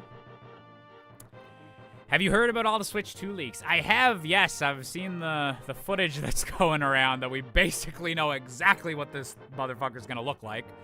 I think we even know the logo by this point. We're just waiting for Nintendo to decide what day they want to finally drop that Direct. The assumption seems to be is that Nintendo's initial plan was to announce it sometime late last year, and I think they're holding back either just to like give their, it could either just be as simple as they wanted the last holiday for the Switch 1 to be able to breathe and like not have people talking about the Switch 2 instead. Or they could be waiting to see like what the tariff situation is and if that'll affect pricing. Because they might not want to announce it without like having a firm price in mind. But it seems to be that they were definitely planning to announce it earlier, and just now all the accessory people are like, well, fuck, all our tech conventions are at the start of the year. The big thing we plan to sell all year is Switch 2 accessories. We kind of got to show this shit off.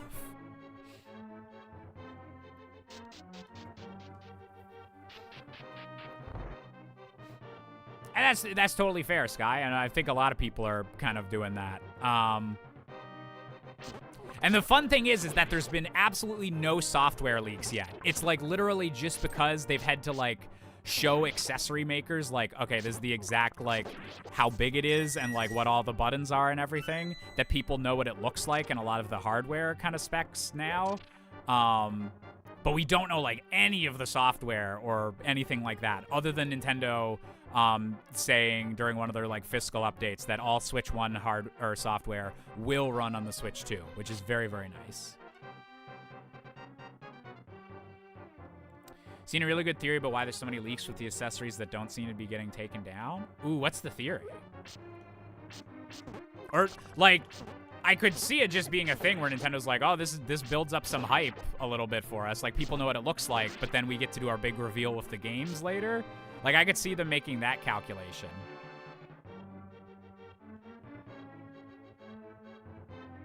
Yeah, I'm very curious how much of that is a part of it, Meridian.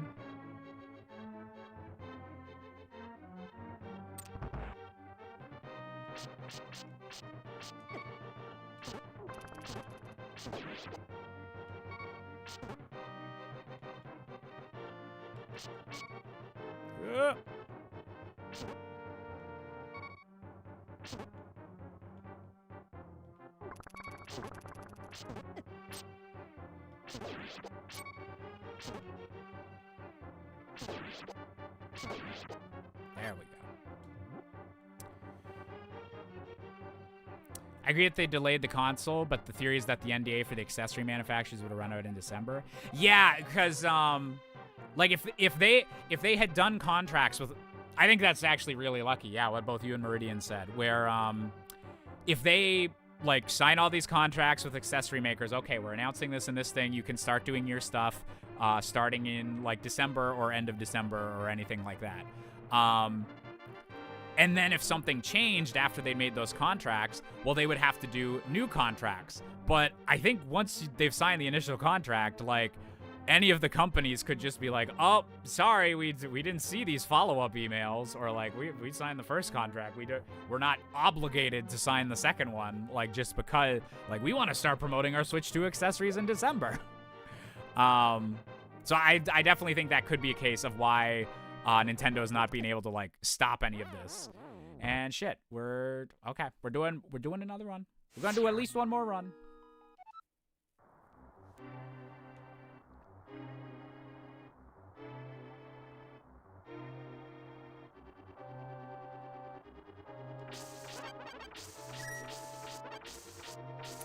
But yeah, I'm interested to see when they're gonna pull the curtain back.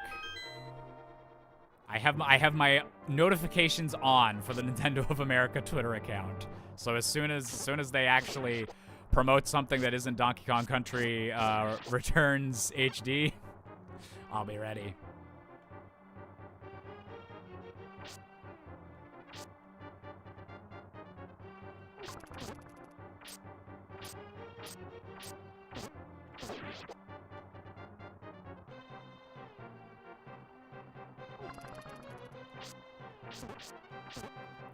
As soon as it drops, I'm gonna be like, wow, I can't believe it, you guys. Me neither. Whoa! A Switch 2? That's crazy, man. What were they thinking?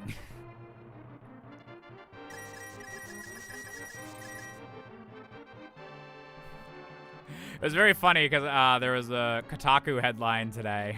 That was, I'm doing a thing I shouldn't do, where I'm making fun of an article without actually reading it. But the headline was just like, I'm gonna be disappointed if the Switch follow-up is just a more powerful Switch. And I find it very funny that it feels like we have the discourse like at least once a year of like, wasn't Nintendo, didn't they have a bit more whimsy when they had the Wii U and they had all their cool gimmicks and stuff? And to be clear, I would really love for the Switch 2 to have a bit more of the personality, like menu-wise, of the Wii U and everything. I would love for them to have a new version of the Miiverse on Switch 2. I think having some killer new software and like overall UI features would be really nice if the Switch 2 like is pretty similar to the actual design of the Switch. But yeah, it feels like that's a video essay that gets made like at least once a year of like, what happened to Nintendo's soul? And it's like, well, they played things a bit safer with the Switch. They combined their handheld. Well, the gimmick of the Switch is still really cool, and now everyone's doing it. Like, the Steam Deck does not exist without the Switch existing. And I can see like people thinking Nintendo's playing it safe by just doing a more powerful Switch, but I think it's really the smartest move, especially after the Wii U like really didn't go well. So I would rather Nintendo be building off a strong thing than repeating the cycle of winner console, loser console, winner console, loser console. Like, let's have 2 winners in a row. I think that's fine. And to be clear, Nintendo's still got that creativity when it comes to the games. So like, that's what matters. Like, I will take 10 out of 10 great creative Nintendo games over a 10 out of 10 great Nintendo UI every time. I would like to have both. I hope they're doing both. But the games are way more important to me than like the feel of the console menu.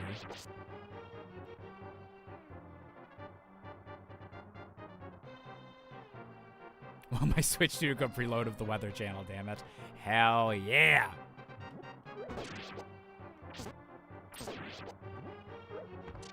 Oh yes, there is a couple new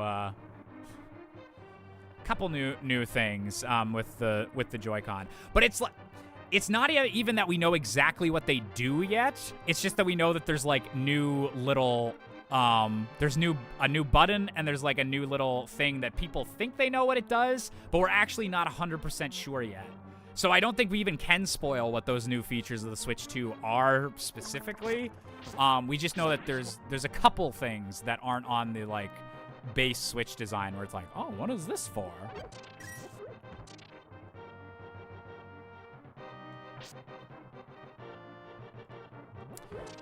And so there has been enough decent leakers that have gone on the record, even making mock-ups and stuff, that have said the name is just flat out Nintendo Switch 2, that I think that's what it is. I don't think we're getting a new unique name or like even like a cutesy name or anything. Like I think they're pulling the PlayStation 2. They're like, you guys love the first one, we're doing it even better. Here you fucking go.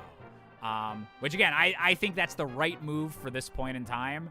And just lets Nintendo keep being strong, especially when like the rest of the games industry is in such like a shaky spot. It feels like at the moment. I want Nintendo to be nice, secure, build up that nest egg so that they can survive the next century, at least my lifetime. Please and thanks.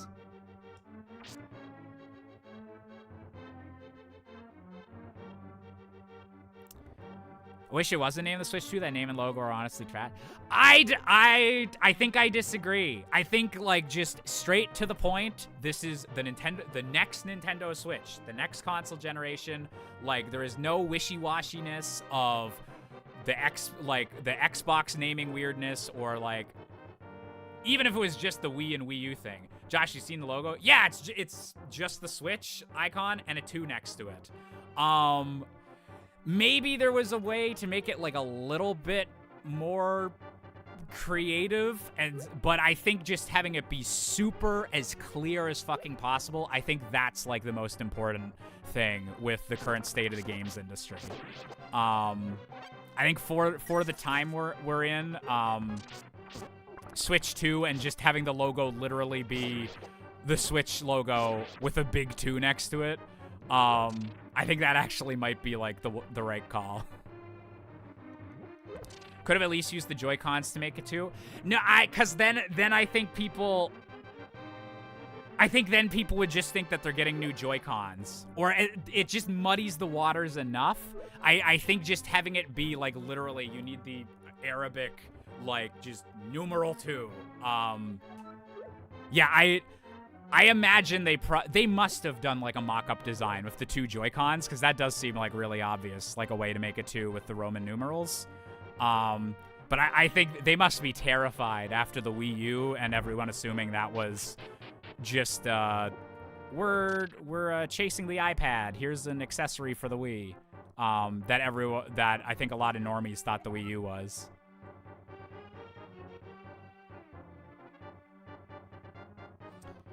I think Nintendo's like, you know what? Everything's on fire, including my city. Let's not overcomplicate things. Oh, I hope you're in a safe area of LA then, paid to see this, if that's where you're at.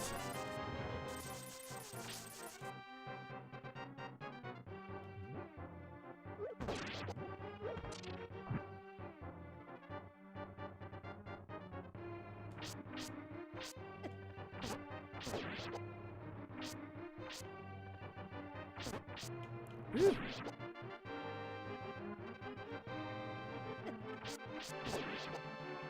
I would really like to get like 1 sword or defense upgrade on one of these runs. Just something that makes me feel a bit OP.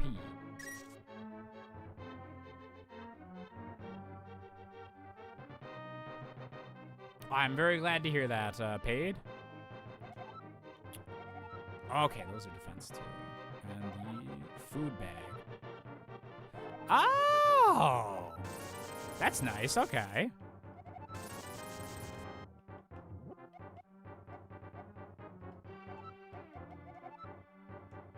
I like that.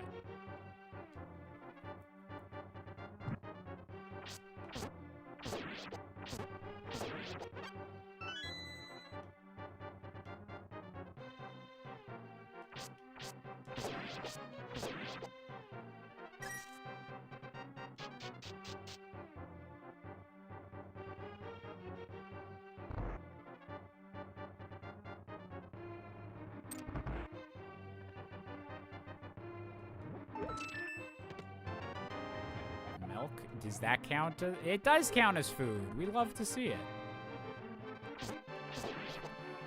I love putting milk right next to my suckers.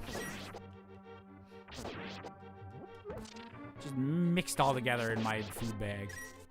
A perfect lunch. Please play Shadow Generations on stream someday. That'd be a good stream game, because I do want to play through that at some point. It'd be good to do a replay of Sonic Generations and then play the new content as well. Yeah.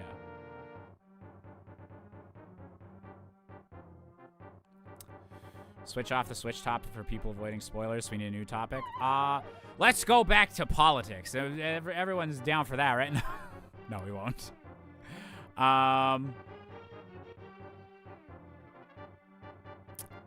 What else has been in the news gaming-wise?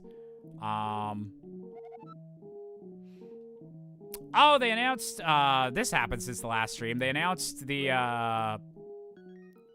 NVIDIA's 50 series of graphics cards, and they were cheaper than people were expecting. So I'm glad I waited before, deciding to upgrade my graphics card. Because that's the one thing I didn't do with my new PC build that I did a couple months ago. Was upgrade the graphics card. I'm still on my 1080 from 2016.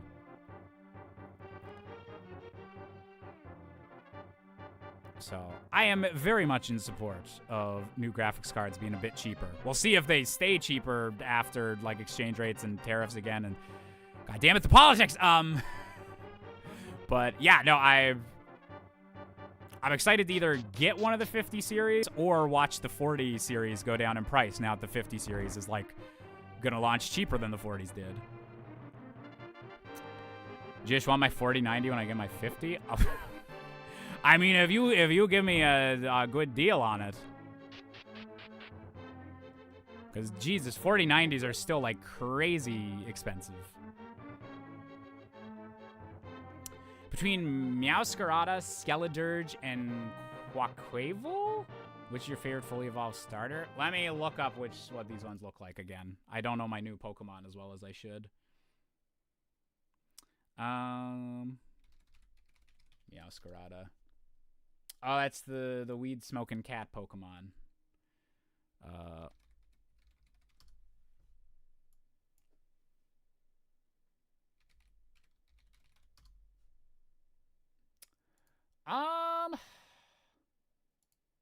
Man, for the final forms...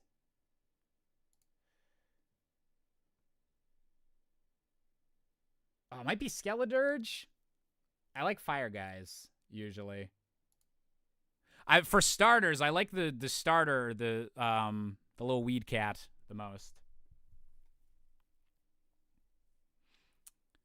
Do you have the most anticipated game of 2025 between Tales of Grace, Xenoblade X, and Metroid Prime 4? I'm in heaven this year for games. I think my most anticipated is... Oh, wait, shit. Okay. Might be a three-way tie. I'll give the three that I'm very excited for. I would say we're definitely getting... It's got to be a Mario game for the Switch 2 launch. Like, there has to be a Mario game released this year. I can't see them delaying it all the way to 2026 or like launching... They have to launch the Switch 2 with something, and I don't think they would launch with like just Metroid Prime 2.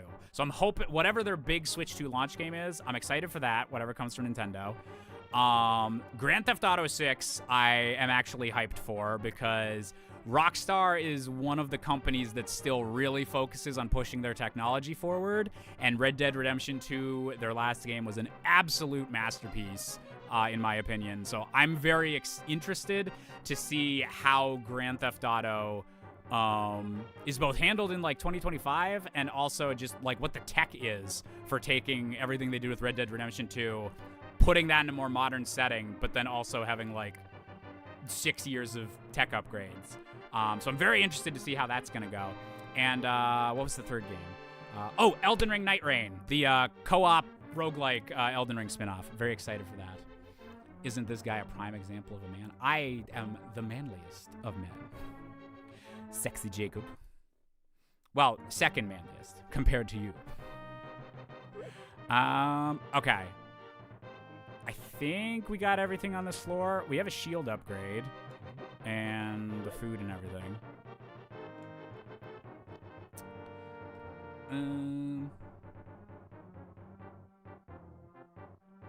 Remembers that GTA 5 came out on PS3 originally. Yup. And it probably won't be till the PS6 that we can run it at like full frame rate. GTA 6, I mean. Yeah, GTA 5 you can run really well these days, I think.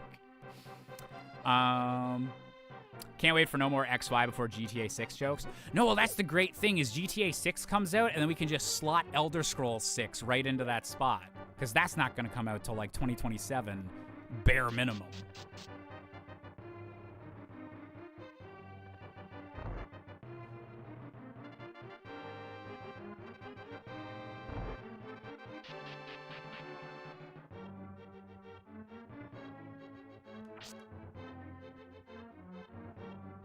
Where is the door to leave here? Like, the compass lets you know where the doors are, but I wish you could just always see where, like, the... Once you've seen it once, I understand not giving you the info right off the bat. Once you've seen the big door once, I wish they marked it.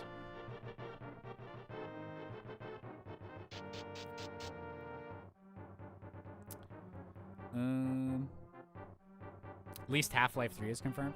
That has been one of my favorite gaming rumors going around. It's not 100%, like, they haven't announced it, but enough stuff has been happening at Valve that it's like, oh shit, they're actually working on it. Nice.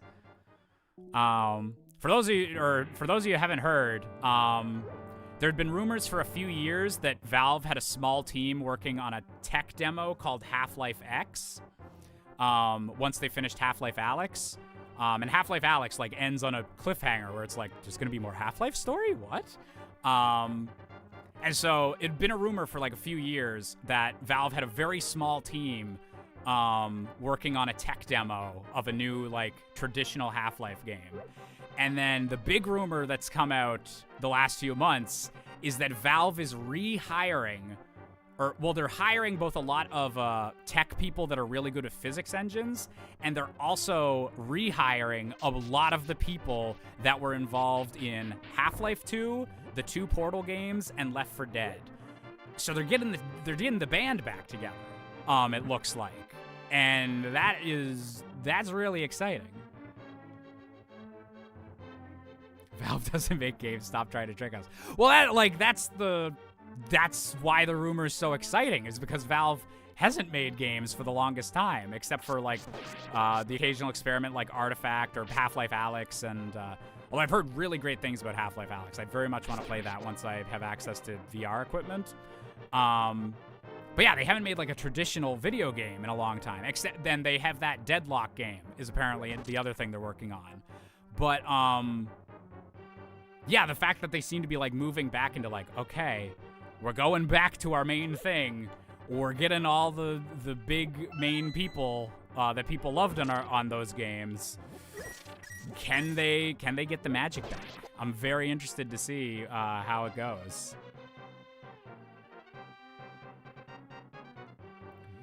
I was just doing the meme. Are you saying there's actual news on this front? Yes. There. The big thing, like, the last few months is that I don't even know if this is rumored. Like, I think people were getting this from, like, LinkedIn, that just a lot of, like, the OG Valve developers have been getting rehired by Valve to work on something.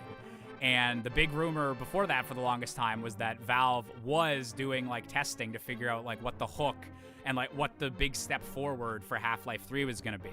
Because they're another one of those, they have the Nintendo aspect of, like, if we don't have a big gameplay, like, hook for people, there's no point. There's no point in just continuing the Half-Life story. There needs to be a reason to continue Half-Life as, like, a game, in a gameplay sense.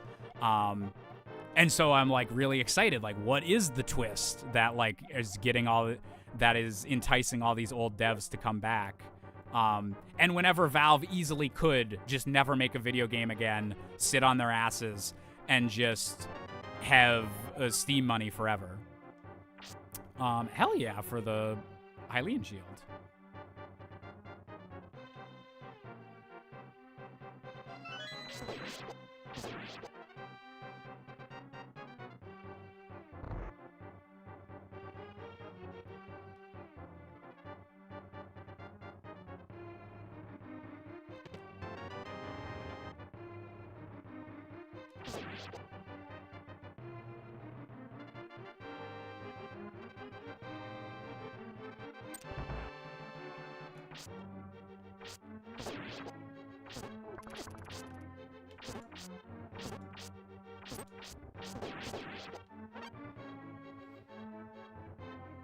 That line of thinking gives me an aneurysm.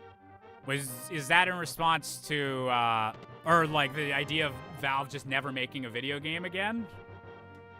Cause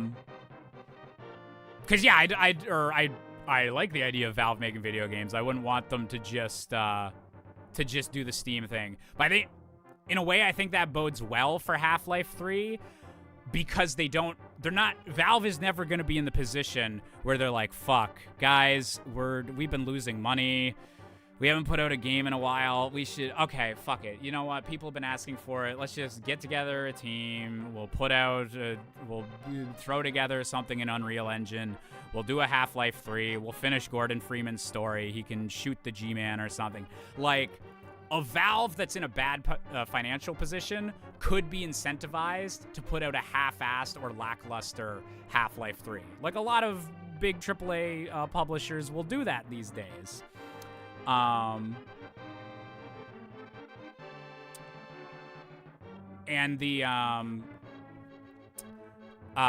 so I think it's like good that there's not really a financial incentive for them to half-ass it. The only reason to make a Half-Life 3 is because they want to make a Half-Life 3 and they think they can do a good job of Half-Life 3. Oh, the must have a hook thing. I don't know if it's not a good line of thinking for every game studio to have, but I understand why they would have it for Half-Life. Just because every Half-Life game has been like a huge revolutionary like game. I think it would be disappointing if like Half-Life 3 came out and it was like just another shooter. I think there needs to be like some kind of tech step forward. And I guess same kind of thing with like Grand Theft Auto with Rockstar. Is they're another company that has so much money and most of their games have like at least one big like tech push forward or like some kind of big hook that like pushes the medium forward. And so I think that game studios, they're in the position that they can like take their time and come up with like a big like new idea. I like that they do that, but I agree that I don't think like I think that's a toxic attitude for like every game studio to have the like, oh, I need to reinvent the wheel every time. Because that's how you get 2006 onward, 2006 to like 2017 for the Sonic franchise. If you think you need to reinvent the wheel every time.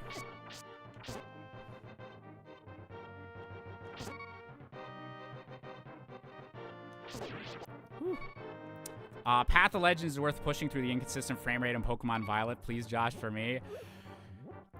Yeah,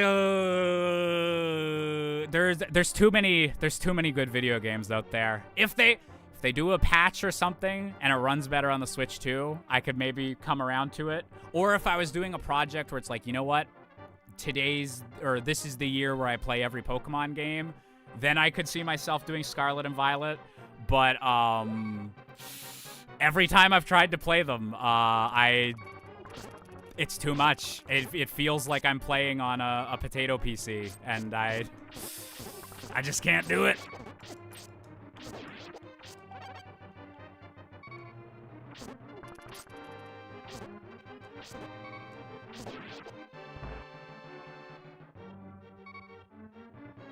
Jish knows he wants to play some Sonic 06. Please no. Please.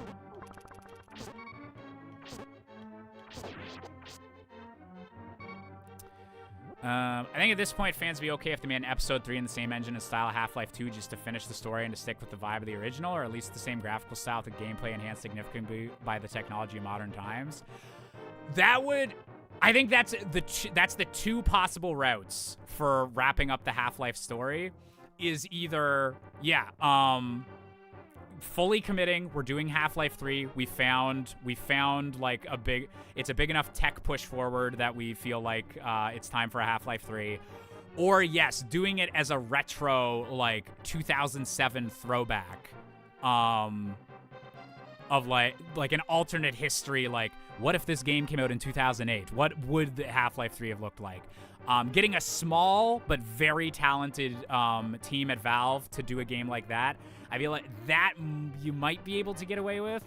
I do like, though, that they seem to be committing to a full Half-Life 3. I prefer that after how big a wait it's been. But I agree. If they'd, like, leaned into the, like, this is what Half-Life Episode 3 was going to be, that would be a cool project. Actually, you know what? I wouldn't mind if they did both.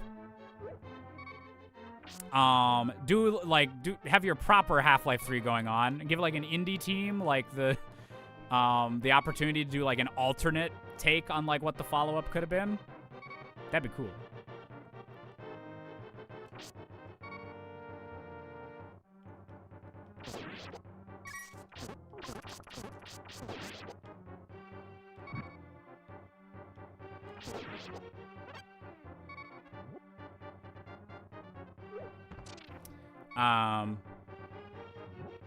And I'll keep it vague, because not a lot of people know this, because it's stuck in a VR-only game that you can only play on, like, expensive PCs and VR hardware.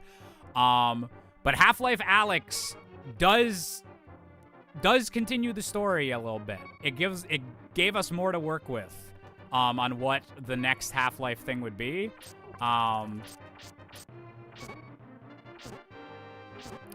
So like, they kind of did, like, some Episode 3 stuff with that, and I feel like now, after that, we're getting the full Half-Life 3. But Valve can't count to 3, we all know this. Knowing them, they might just wind up keeping the codename of Half-Life X, and so that they keep the meme of never doing a 3 alive.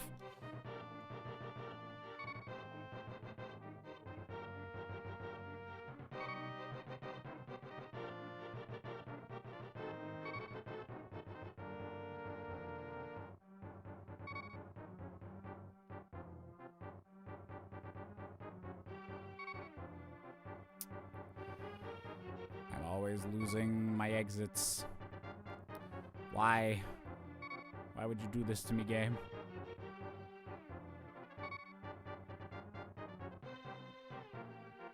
We don't want another Duke Nukem Forever. Man, there's like...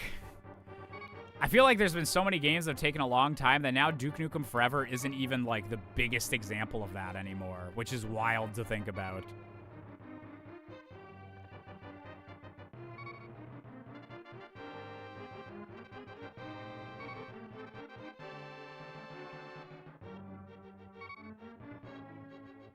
It's all about Silk Song nowadays. I hope that game's doing all right. I'm of the let them cook attitude, but it has been a while. I hope it's going good.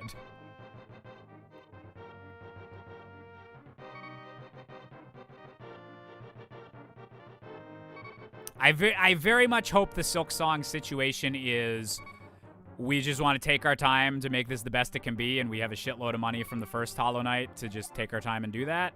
And I'm hoping it's not like a development hell, like, fuck, we don't know how to topple Hollow Knight, shit. I hope that's not the case. But I have faith in Team Cherry.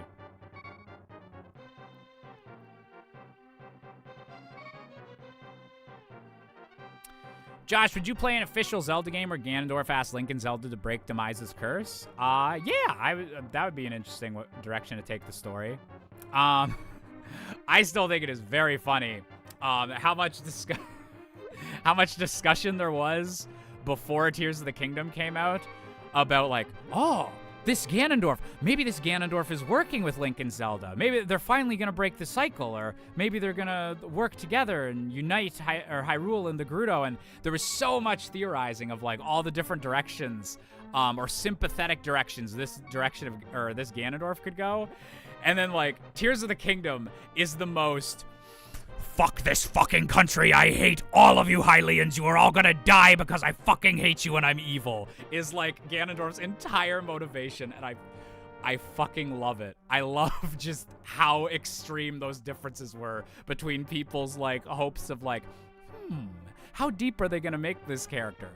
And I hate you fuckers, just because you are you fuckers. Ganondorf's racist!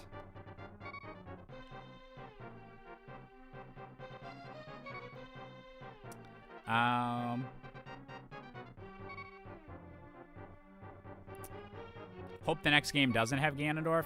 Yeah, I feel like they did a good job with Ganondorf in Tears of the Kingdom, so I could see them doing another like new villain, or if they brought back like Majora or Vadi, that would be kick-ass. I'm not like expecting them to. They seem to like some of their one-off or like just a few times villains. But wait, where's the actual exit? I've just been running in circles. I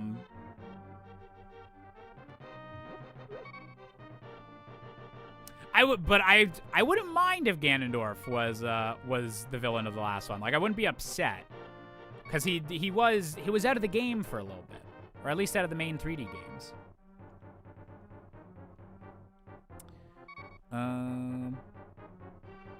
Love the guy. We need another game like Majora's Mask where you just go off somewhere. And yeah, I think that is also kind of like the more likely direction. Like, now that we had 2 games in the Breath of the Wild Hyrule, like I would like to see like a new area, or if they go like a crazy reimagined Hyrule, like again, like go veer in a completely different direction. That would also be interesting.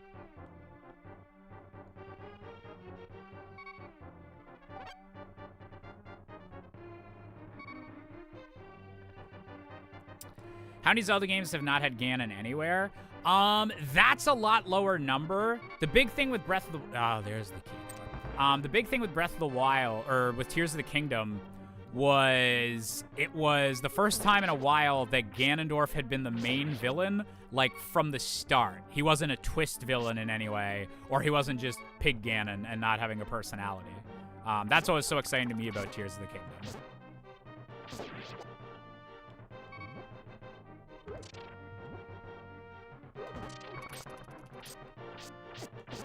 But again, and the other thing to remember is that for all this talk about, or we, as fans, we can speculate all we want about, like, will Ganon be in this? Or, like, what story will they decide to go along? Nintendo is not thinking about that at all at this moment in time. 2 years after Tears of the Kingdom, they probably have... there's probably someone with, like, some vague ideas of, like, oh, this is the type of setting and everything. But they're probably all focused on the gameplay aspect at the moment. And all depend on whatever the gameplay gimmicks are for the new thing, and whether they think, like, a new location or Hyrule would, like, best fit that. Hot take, but I want Navi back. I would like Navi back. Have some resolution to that story or whatever. Would be a cool thing to pick up on.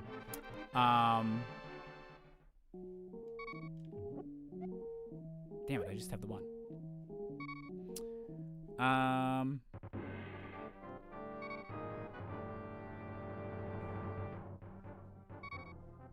And yeah, I feel like Navi would also go down a lot better. In the grand scheme of how annoying video game companions can be, I don't think Navi's the original meme. But I think compared to, like, some more modern examples, Navi's not that bad anymore. Hey, listen.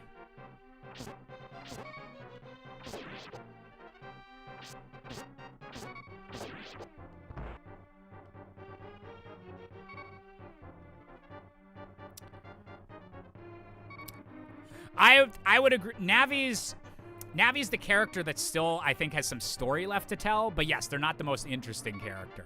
I feel like Midna would be the obvious choice to bring one back. Because it'd be easy to have, like, to just have some explanation, like, oh, the Twilight Realm time works differently, and so, like, Midna gets to meet a new Link or whatever, and can have, like, some vague references to the old Twilight Princess. That would feel very Nintendo. Bringing Midna back, but it is for, like, a new Link and, like, a completely different era of Hyrule. I would, like, it would be cool to have Tattle and Tail back, but they're kind of really specifically have that relationship with that one Link. So it'd have to be, like, a direct, like, Ocarina of Time, Majora's Mask follow-up if they were also going to be there.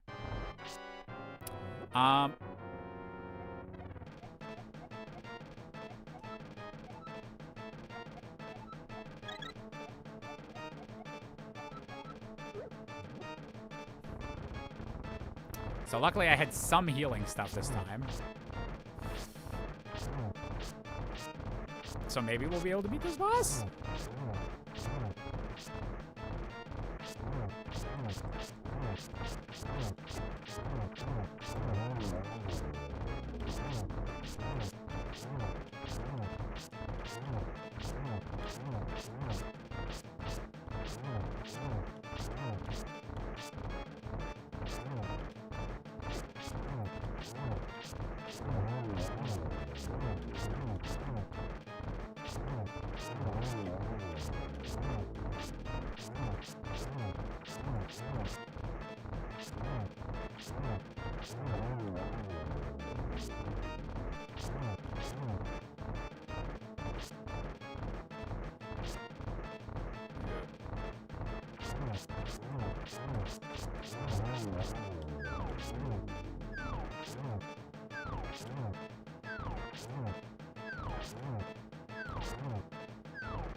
Once it's just the one, he's actually pretty easy. Ah! I say he's got hurt. There we go. Okay.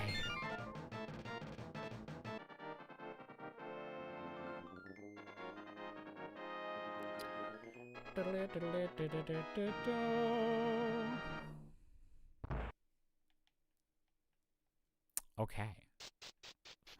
For the first time this stream. Save and quit? Nope. We're gonna go as far as we can. This is probably our last run of the night. We're gonna see how deep into the game we can get. Ooh. Fuck. Man, I feel like I ask this every time we bring up the character. Is it Fee or Fi? How do people pronounce it? I'm just going with Fee. Fee would also be a good one to bring back. Just because she's so connected to the Master Sword. That's an easy one to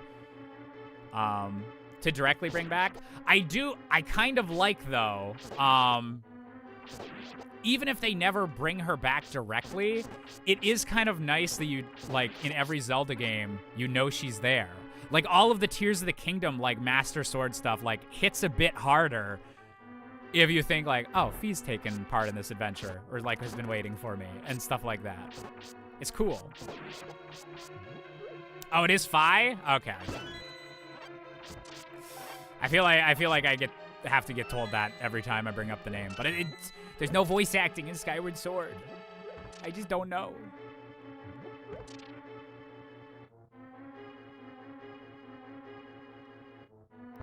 Bigger on sword.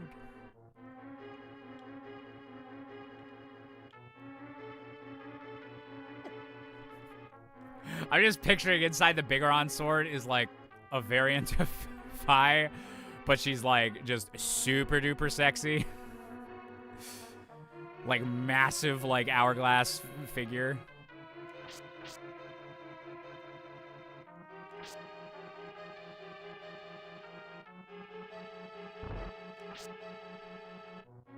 Yeah, and yeah, that's the thing is like there's a little bit of direct reference to it in like Tears of the Kingdom, or just enough hints that you know Nintendo is like thinking of it too, or at least someone in Nintendo is making that connection.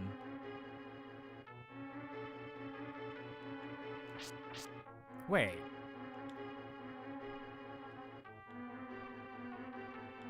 Oh, okay, there's a door here. Damn it. Everything's so dark.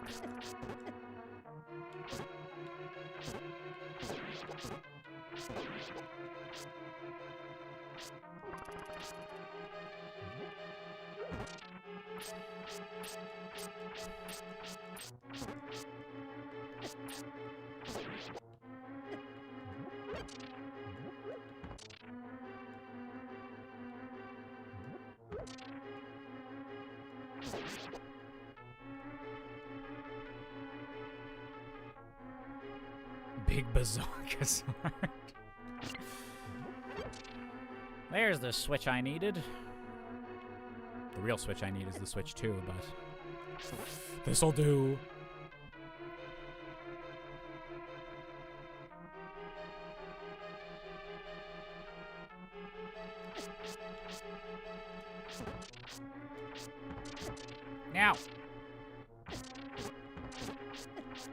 God. That guy had more health than I thought he would. So glad people finally started seeing Skyward Sword for how cool of a game it was. It got so much unwarranted hate. I never had issues with the motion controls being inaccurate. Gamers in the 2000s just didn't like moving around. I never had issues with the motion controls. I've heard it from enough people that I think there was some stuff going on there. But it's really nice. It's kind of like me with the Amazing Spider-Man movies. Whenever the direction of the franchise you like is the most recent thing, it can feel like, oh shit, it's gonna be like this forever. And so whenever like Skyward Sword is there, everyone has to say we don't want this for the next Zelda game, because they didn't want it to be like that linear, like the series going forward. But now that like we've had like Breath of the Wild and Tears of the Kingdom, and we've had like so many Zelda games since, like Link Between Worlds, Echoes of Wisdom, like so many different directions for Zelda since then. Like now Skyward Sword is just like a cool experiment that you can judge on its own terms and what it's trying to do, rather than like focusing all your fears about the future of the franchise on that one game. Exact same with the people that at the moment are very much like, I need, like, stop with this Breath of the Wild, Tears of the Kingdom stuff. I want a traditional 3D Zelda. I feel like once we've had some more Zelda games and we've had like a few more different directions for the series, those people will be able to like judge Breath of the Wild and Tears of the Kingdom a lot better on their own merits, and could still like not like them. You don't have to like these directions like at all. But it's just a lot easier to kind of swallow whenever it's not the most recent thing and like could be the entire future of the franchise.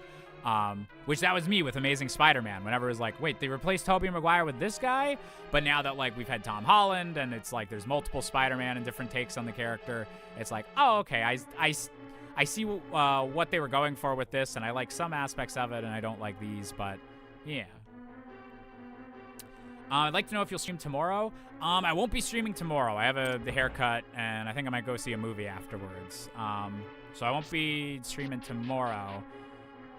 Maybe Friday? I'm not sure if it'll be a Friday or Saturday stream.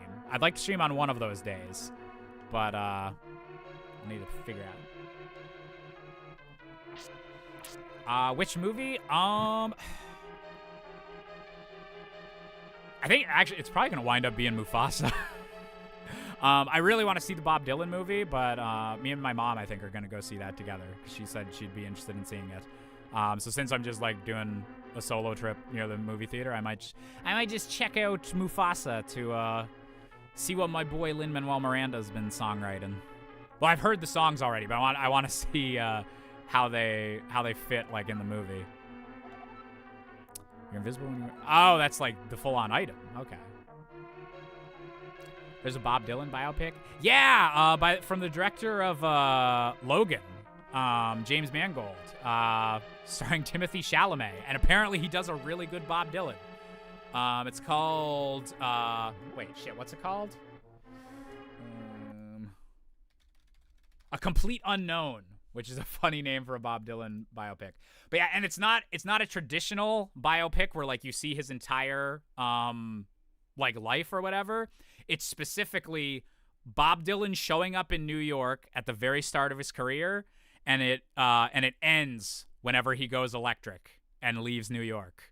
So it's like one of those movies that's just like specifically focused on one period of his life, but I'm really interested to see it.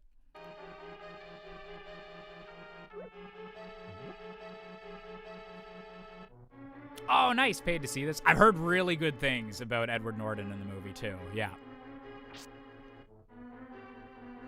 I didn't see any of the Golden Globes. No. Was there anything super exciting go down?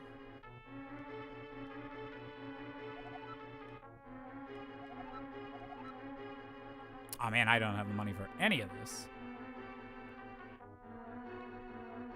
Why don't you go see Sonic 3? Oh, I already saw Sonic 3. So I saw Sonic 3 before Mufasa. But I know that people are really mad at the moment over the which got more box office. The Lion or the Hedgehog.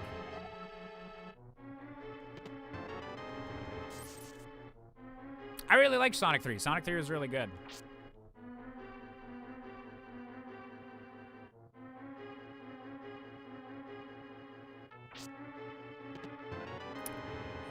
Energy drinks. And fire bombs. Damn. I want a sword upgrade. I got this nice shield and no damage to go along with it.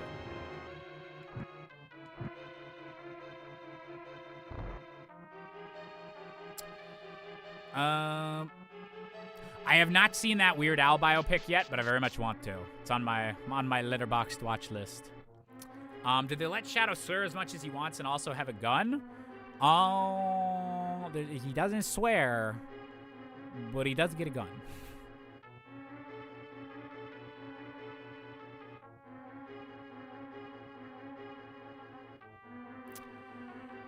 I'm not going to see Mufasa simply because of how they were hiding any Sonic 3 mentions in their comments on Twitter about how they got totally destroyed at the box office. That's just being a sore loser. I mean, that, like, totally up to you for, on what movies you want to see. I wouldn't hold that against Mufasa the movie. That is probably just a Disney social media person doing their job of, yeah, it's probably not good if their Mufasa ads is having Sonic fans being like, suck my dick, Disney! Your CGI lions lost to my CGI hedgehog! Get fucked!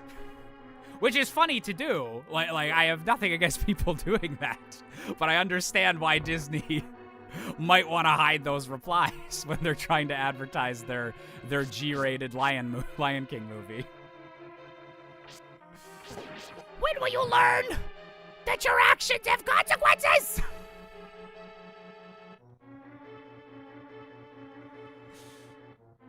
Oh, dear. Eggman didn't say he's come to make an announcement.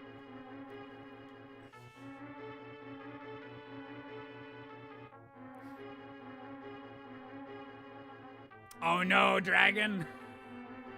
The feels. Wait, is this your first time, like, experiencing the story of the first Last of Us? Or did you know that was how it ends?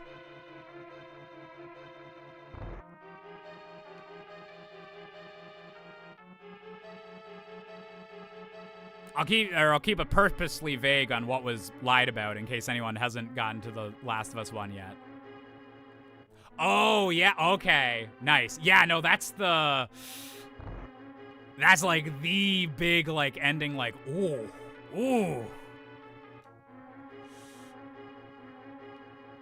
Toad has some feminine opinions on films. So that was either a Toad impression or a Sammy Classic Sonic fan question?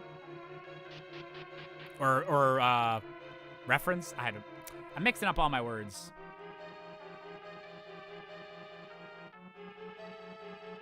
Josh, you know the backstory for the Weird Al one? It's a great story. Was it just that Weird Al wanted a biopic where, like, absolutely none of it was true?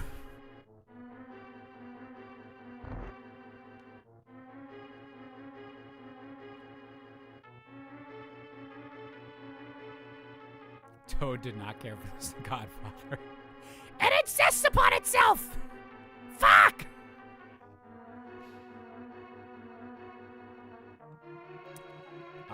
Would you try to get Jacksepticeye in your fave game? 1,000,000,000%.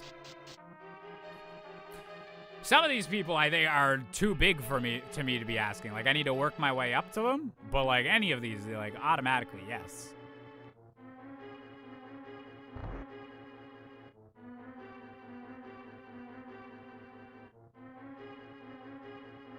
Again, I am just going in circles looking for the one exit door.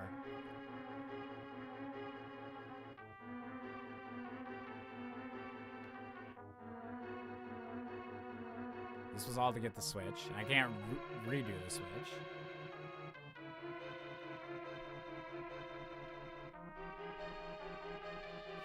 Think about when you shot your shot with Danny Trejo. Sometimes you gotta just shoot the shot on Twitter. It's funny, I actually feel less weird about, like, shooting my shot with a big, like, movie celebrity or something like that, rather than asking, like, a huge YouTuber to be on the show.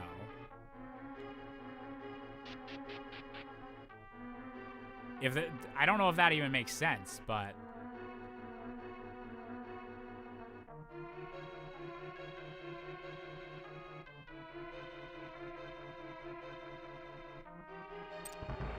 Oh my god, the key door was there.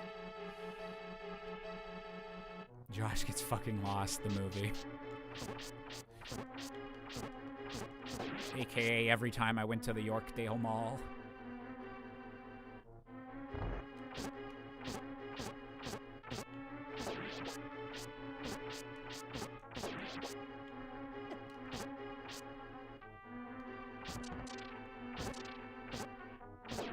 As long as you don't pull the Hello Neighbor Matt Pat shit, you should be fine. Hey, did you see my tweet about coming on your fave game? Totally sick reference, bro.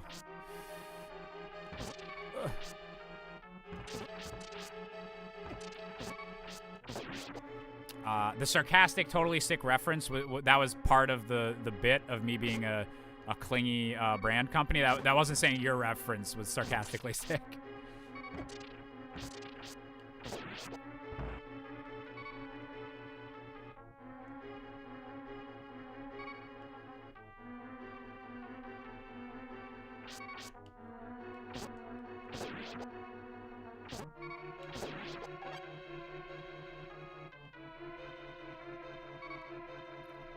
Ghosts.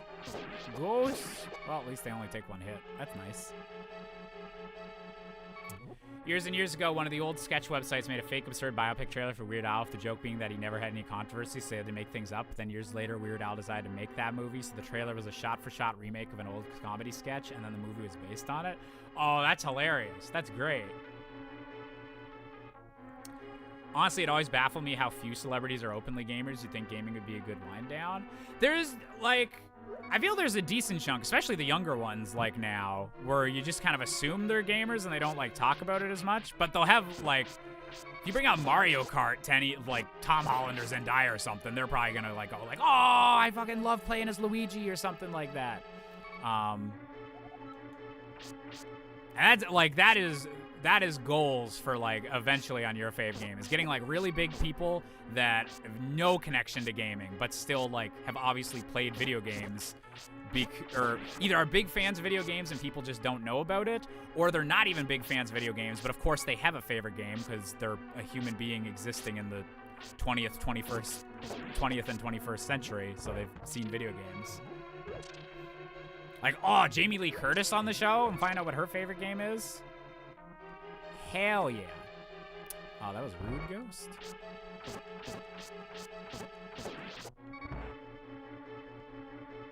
Wait, where's the key then?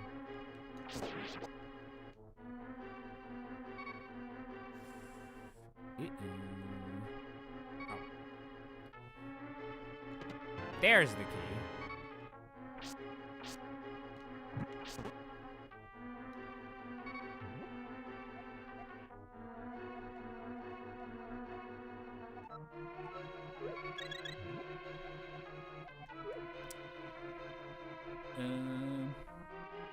Players see the current WWE locker room. A ton of them are gamers. Get Xavier Woods on your fave game. Oh my god.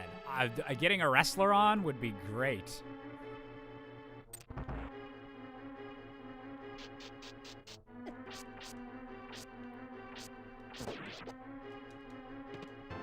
But would they break kayfabe to talk what their actual favorite game is? Or if they're a heel, do they have to go, you know what my favorite game is?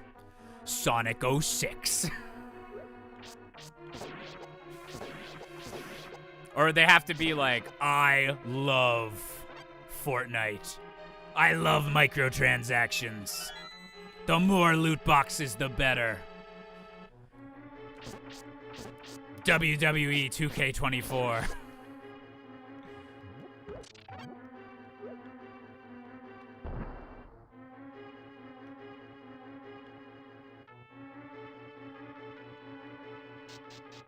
That's actually like a semi-serious question though. Like how do like in the modern internet era, like if a wrestler's going on a podcast and stuff, do they have to stay in character all the time? Or is there a bit more of a like behind the curtains thing now? Because that was part of the that Vince McMahon documentary I watched that I found super duper interesting was fuck, I forget like what the exact event was, but it was like Triple H and some people were like leaving the WWE for AEW, or whatever their competitor was in the 90s, and because they were all like really good like bros in real life, they ended like their feud match. They all hugged each other because they knew it was gonna, or they thought it was gonna be their last one together. And so there was like a big part in the documentary about like how that was a super big deal because like wrestlers showing they were actually all friends behind the scenes, like no one showed that off. They broke kayfabe. And it was crazy because all of the older wrestlers they interviewed, like Bret the Hitman Hart, said that he was still as upset about that now as he was when it happened. And it was super interesting seeing like the old school wrestlers being very, very like, no, kayfabe is everything. That was the day wrestling died, when they broke kayfabe in front of so many people. And then other wrestlers being like, yeah, no, that was like the first time that the culture was really starting to change, and we were like realizing that you could still play into it, but you didn't have to be like in the character all the time, or like there was an understanding to stuff. And it was so interesting hearing the different perspectives on it. And I actually really respected like how hardcore the old school guys still took that they were like just as mad about it and were like so opinionated about it now. That was very interesting to me.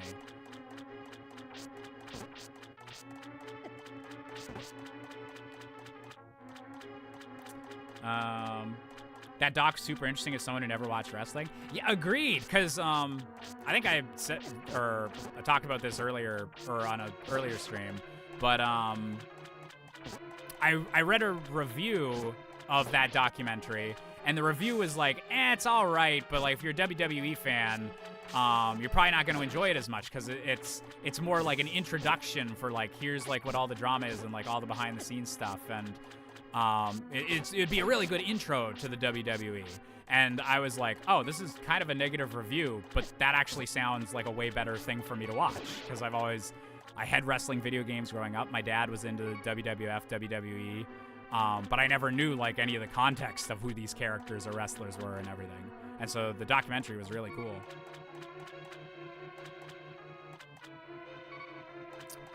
Maybe them being so opinionated on it is part of their kayfabe. Well, like, even if that's the case, that would, like, I respect that just as much, that they're still committing to the character and, like, no, we 100% are invested in this. And yeah, I really like just, like, how seriously some of the wrestlers, like, took their art form and their craft and were like, yeah, this is, like, performance, this is, like, theater, but, like, this is our art form. I was an artist for 20 years, is, like, something Bret the Hitman Hart says.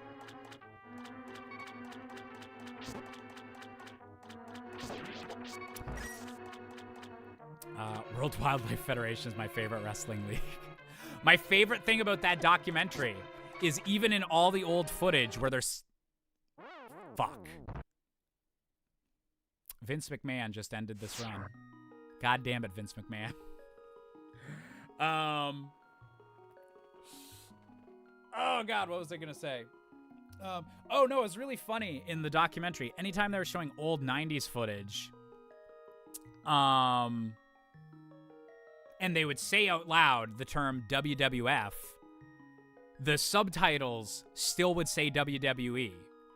Because I think, like, part of the agreement is that, like, WWE can never use the name WWF again. They can't write it down as a new thing, referring to themselves as the WWF.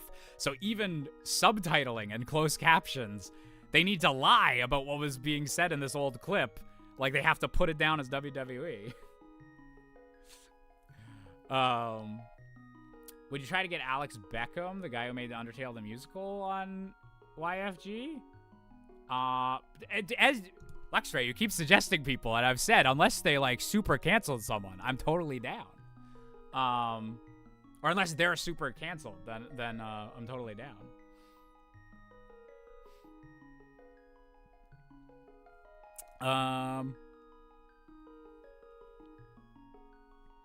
Brett is always taken very seriously, but yeah, young wrestlers would willingly break kayfabe to an extent on an interview like that. That makes sense. Like, with the internet and everything, like, it's so much harder to be a character or be on all the time.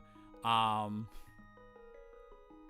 so and people kind of also want, like, they actually want to know the behind the scenes, or like, what do you do as a wrestler? Like, not just the story of what your wrestler is doing. So I understand how that's a thing, but I like how varied the opinions are on it and how seriously they take it.